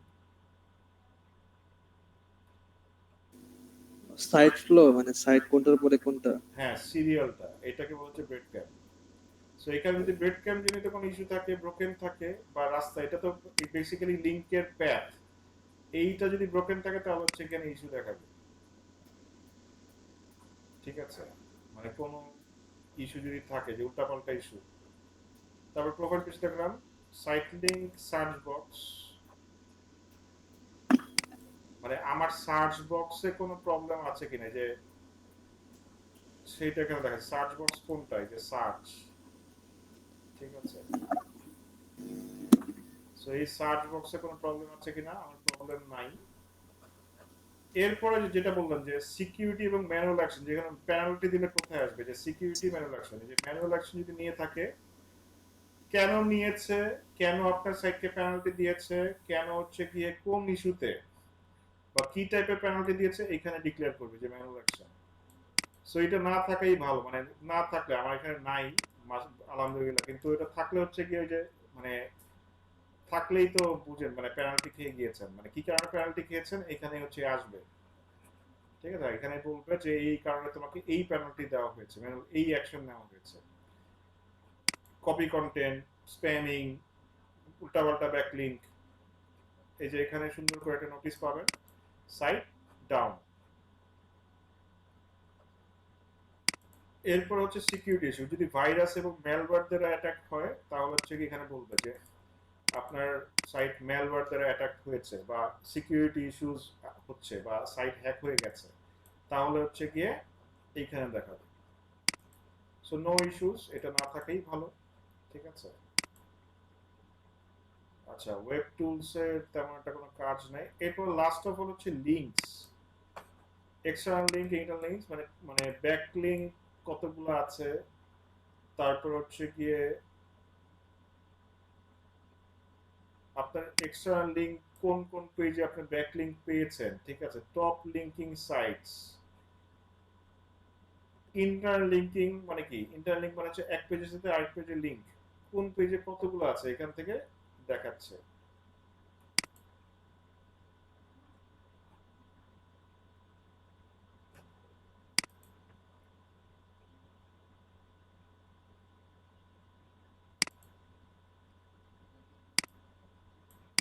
এক্সটার্নাল লিঙ্ক আর ইন্টারনাল লিঙ্ক মানে টপ লিঙ্কিং সাইটস মানে কোন ডোমেইন থেকে আপনি মানে ব্যাকলিঙ্ক পাচ্ছেন। ঠিক আছে, বা কোন ডোমেইন থেকে কোন পেজে ব্যাকলিঙ্ক, এখানে এই যে এখানে দেখাচ্ছে এগুলো। এবং লিঙ্কিং টেক্সট বা অ্যাঙ্কর টেক্সট। ঠিক আছে, মানে কোন টেক্সটগুলোকে আপনার ইয়া করা হয়েছে, অ্যাঙ্কর টেক্সট করা হয়েছে, সেখানে একটা ছোট লিস্ট এখানে দেখা যাচ্ছে। ঠিক আছে, সো এই লিঙ্কটা আবার এখান থেকে খুব একটা ভালো দেখা যায় না। লিঙ্কটার জন্য সব থেকে বেস্ট টুল হচ্ছে গিয়ে এসিএম রাশ। সব লিঙ্কের অ্যানালাইসিস বা ব্যাকলিঙ্কের অ্যানালাইসিস করার জন্য এটা খুব একটা ভালো, মানে সার্চ কনসোল খুব একটা ভালো জিনিস না। আমি মানে এটা পাই নাই, বাট লিঙ্কের রিসার্চ করতে হলে অবশ্যই আপনার মানে এসিএম রাশ লাগবে। লাস্ট অফ অল হচ্ছে গিয়ে আপনি যদি কাউকে এই সার্চ কনসোলে অ্যাক্সেস দিতে চান, আম, এইটা আপনি চাইলে রিমুভ করে দিতে পারেন প্রপার্টিটা সার্চ কনসোল থেকে। ঠিক আছে, সার্চ কনসোল থেকে রিমুভ করে দিতে পারেন, অথবা আপনি যদি কাউকে অ্যাক্সেস দিতে চান, এই যে ইউজার এন্ড পারমিশন, এখানে চাইলে আপনি আপনার বায়ারকে অথবা বায়ারকে বলতে পারেন যে আপনি আপনাকে অ্যাক্সেস দেওয়ার জন্য, অথবা আপনি বায়ারকে এখানে অ্যাড করে দিতে পারেন যে সে যদি রিপোর্ট দেখতে চায় তাহলে হচ্ছে ইমেল দিয়ে আপনি যদি অ্যাড করে দেন, সে এই প্রপার্টিটা দেখতে পারবে, মানে এই রিপোর্ট, এটার যত রিপোর্ট আছে সবকিছু এখান থেকে দেখতে পারবে। সো এই ছিল সার্চ কনসোল। নেক্সট ক্লাসে হচ্ছে অ্যানালিটিক্সটা আমি বুঝিয়ে দিব। অ্যানালিটিক্সে বেসিক্যালি হচ্ছে গিয়ে আপনার এটা যেমন ছিল অর্গানিক ট্রাফিক, ওইটা হচ্ছে কি আরো ট্রাফিকের অ্যানালাইসিস। এটা যেমন ট্রাফিক প্লাস সাইট অ্যানালাইসিস থাকে। সার্চ কনসোলটা আমার খুবই ফেভারিট একটা টুল। আমার মানে খুবই ভালো লাগে সার্চ কনসোল, মানে এটার যে যে ফিচারগুলো আছে এটা এসইওর জন্য খুবই হেল্পফুল আসলে। সো এই ছিল সার্চ কনসোল নিয়ে আছে ক্লাস। আমি নেক্সট ক্লাসে হচ্ছে গিয়ে ইয়া নিয়ে ডিসকাশন করব, অ্যানালিটিক্স। অ্যানালিটিক্স বেসিক্যালি ট্রাফিক অ্যানালাইসিসের জন্য একটা টুল, যেটা হচ্ছে ট্রাফিকের মানে বিভিন্ন ডাটা ড্রিভেন ডিসিশন আমরা মানে ট্রাফিক অ্যানালাইসিসের মধ্যে নিতে পারি। এবং অর্গানিক থেকে শুরু করে পেইড ট্রাফিক এবং সোশ্যাল মিডিয়া, মানে যে কোনো জায়গা থেকে ট্রাফিক আসুক না কেন সেটা হচ্ছে গিয়ে ট্র্যাক করা হচ্ছে অ্যানালিটিক্সের কাজ। এবং রিয়েল টাইম কত ট্রাফিক আছে সেটা নিয়ে মানে সেগুলো অ্যানালাইসিস আপনার সার্চ মানে অ্যানালিটিক্সে করে থাকে। এছাড়াও আমি যদি আরো অ্যাডভান্স কাজ জানি, ওইখানেও আরো অ্যাডভান্স মানে ম্যানুয়াল ট্র্যাকিং আপনার সেই অ্যানালিটিক্স থেকে করা যায়। সো ঠিক আছে সবাই, থ্যাংক ইউ ধৈর্য সহকারে ক্লাসটা ইয়ে করার জন্য।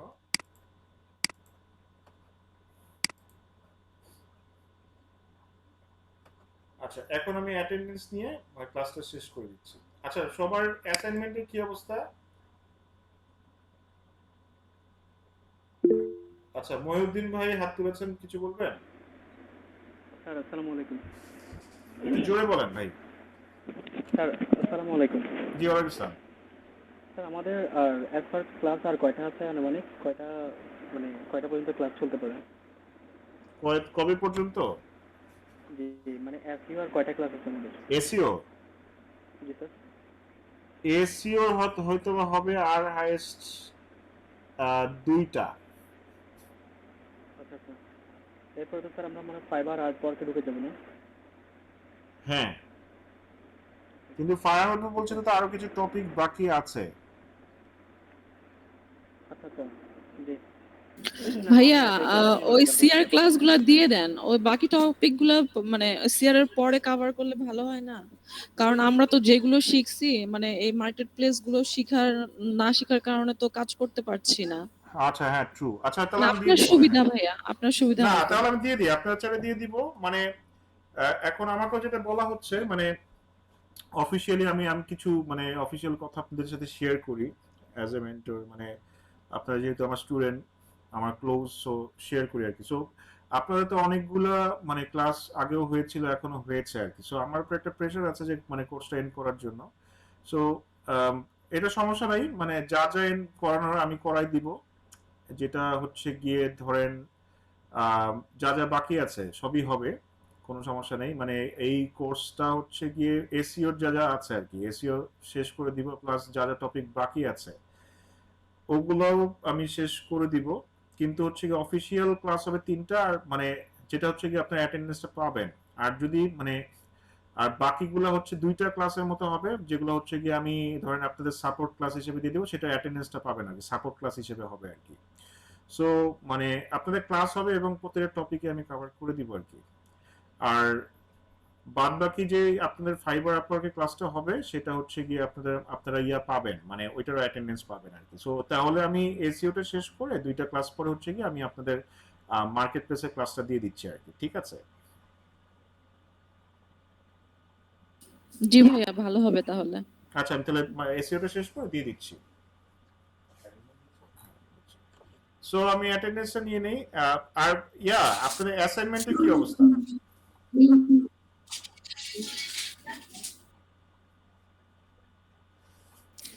অ্যাসাইনমেন্ট ভাইয়া বাকিদের কথা বলতে পারছি না, বাট আমার হচ্ছে এসইওর উপরে ভাইয়া অ্যাসাইনমেন্ট গুলো দিতে পারছি না। আমি আসলে একটু দৌড়াদৌড়ির মধ্যে আছি, ডক্টরের কাছে দৌড়াদৌড়ি করছি, তো সময় পেলে ক্লাস করছি, তো দিতে পারবো কিনা এটাও শিওর না। করতে পারবেন কিনা শিওর না? হ্যাঁ ভাইয়া, কারণ কেন? আমার বাচ্চাটাও অসুস্থ, আমিও অসুস্থ, মানে দুজনেই দৌড়াইতেছি। আচ্ছা, তো অ্যাসাইনমেন্ট না করলে তো কেমনে হবে বলেন? আমি সার্টিফিকেটের জন্য আপনাদের ডেটা সাবমিট করব না, তখন তো অ্যাসাইনমেন্ট চেক করবে, যে আমাকে জিজ্ঞেস করবে যে কয়জন ভাইয়া অ্যাসাইনমেন্ট আগের করেছে। অ্যাসাইনমেন্ট গুলা মানে শুধু আমাদের এসইওটা দেয়া হয়নি, এর আগ পর্যন্ত তো দেয়া আছে অ্যাসাইনমেন্ট, আচ্ছা, মানে এসইও গুগল যদি সবকিছু সার্টিফিকেট না দেওয়া। পারেন, তাও মানে কিছু চেষ্টা করেন আর কি, করেন, মানে করলে তো আপনাদের জন্যই বেটার আসলে। আচ্ছা ঠিক আছে ভাইয়া, ট্রাই করব। হ্যাঁ, একটু ট্রাই করেন আপনি, ঠিক আছে? মানে আমি আপনাদের বেটারমেন্ট চাই আসলে। মানে প্র্যাকটিসটা করলে আপনাদের কিছুটা হচ্ছে হলেও মানে আপনাদের মানে আয়ত্তে আসবে আর কি জিনিসটা। সো এসইও গুলো আরো বেশি করে করা উচিত, বুঝছেন?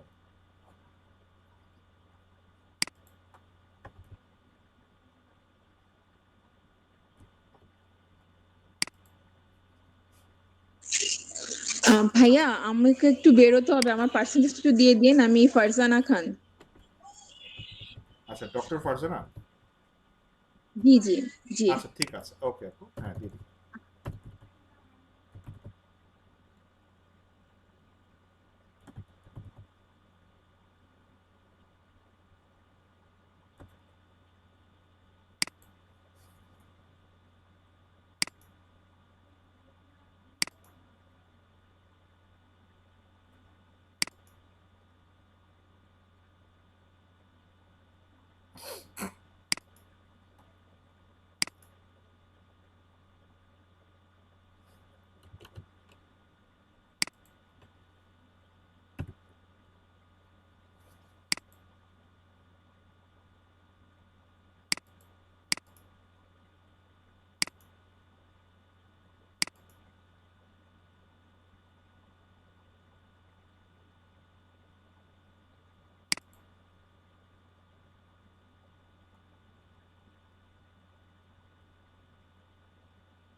আচ্ছা, সো গোলাম এমডি গোলাম সারোয়ার আছেন?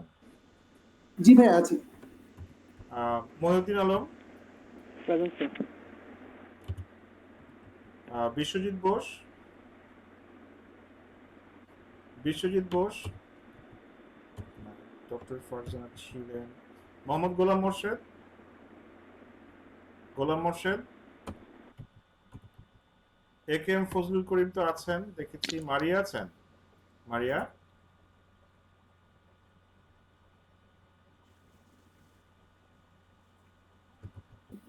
আছে তো ভাইয়া, মারিয়া আপু আছে। ও আচ্ছা, কোনো সাউন্ড শুনতে পাচ্ছি না। এমডি ইয়াকুব আলী, জি স্যার আছে। ওকে। মরিয়ম আক্তার, ছিল ভাইয়া। ভাইয়া ছিল। ওকে। ফারহান আক্তার তো আছেন। সারা আছেন? সারা, জি ভাই আছে। ওকে। এমডি ফয়সাল, আছে ভাই। ওকে। আব্দুল মান্নান মানু, ছিল ভাইয়া। আসসালামু আলাইকুম। আছি। জি, আছে। ঠিক আছে। আমাতুল্লাহ নূর সাথী, ছিল ভাইয়া। ছিল। আচ্ছা। সাদিয়া সুলতানা নাই। মামুনুর হাসান, জি ভাই আছি। মেহেদী হাসান রাব্বি, নওশিন সাইমা সাজুতি আছেন? আচ্ছা। পাপিয়া রানী ধর, ভাইয়া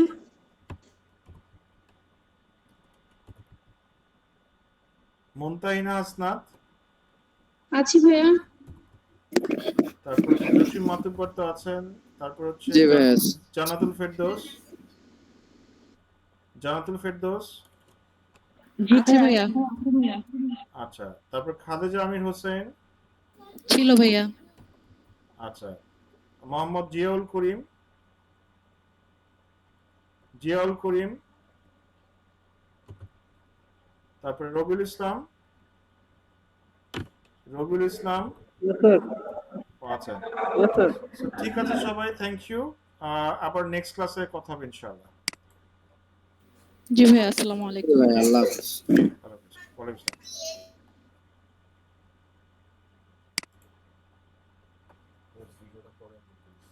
হ্যাঁ, ভিডিও এখন দিব না, ভিডিও দিলে অনেক দেরি হবে।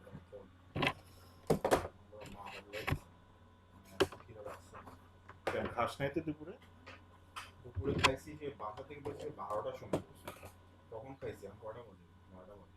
হ্যাঁ, আমি মাঝখানে আবার ওই যে আশিকুর আমার ইয়া খাওয়াইলাম, রোল খাওয়াইছি, বেরোলাম না ইয়াতে, তখন বিএফসিতে গেছিলাম।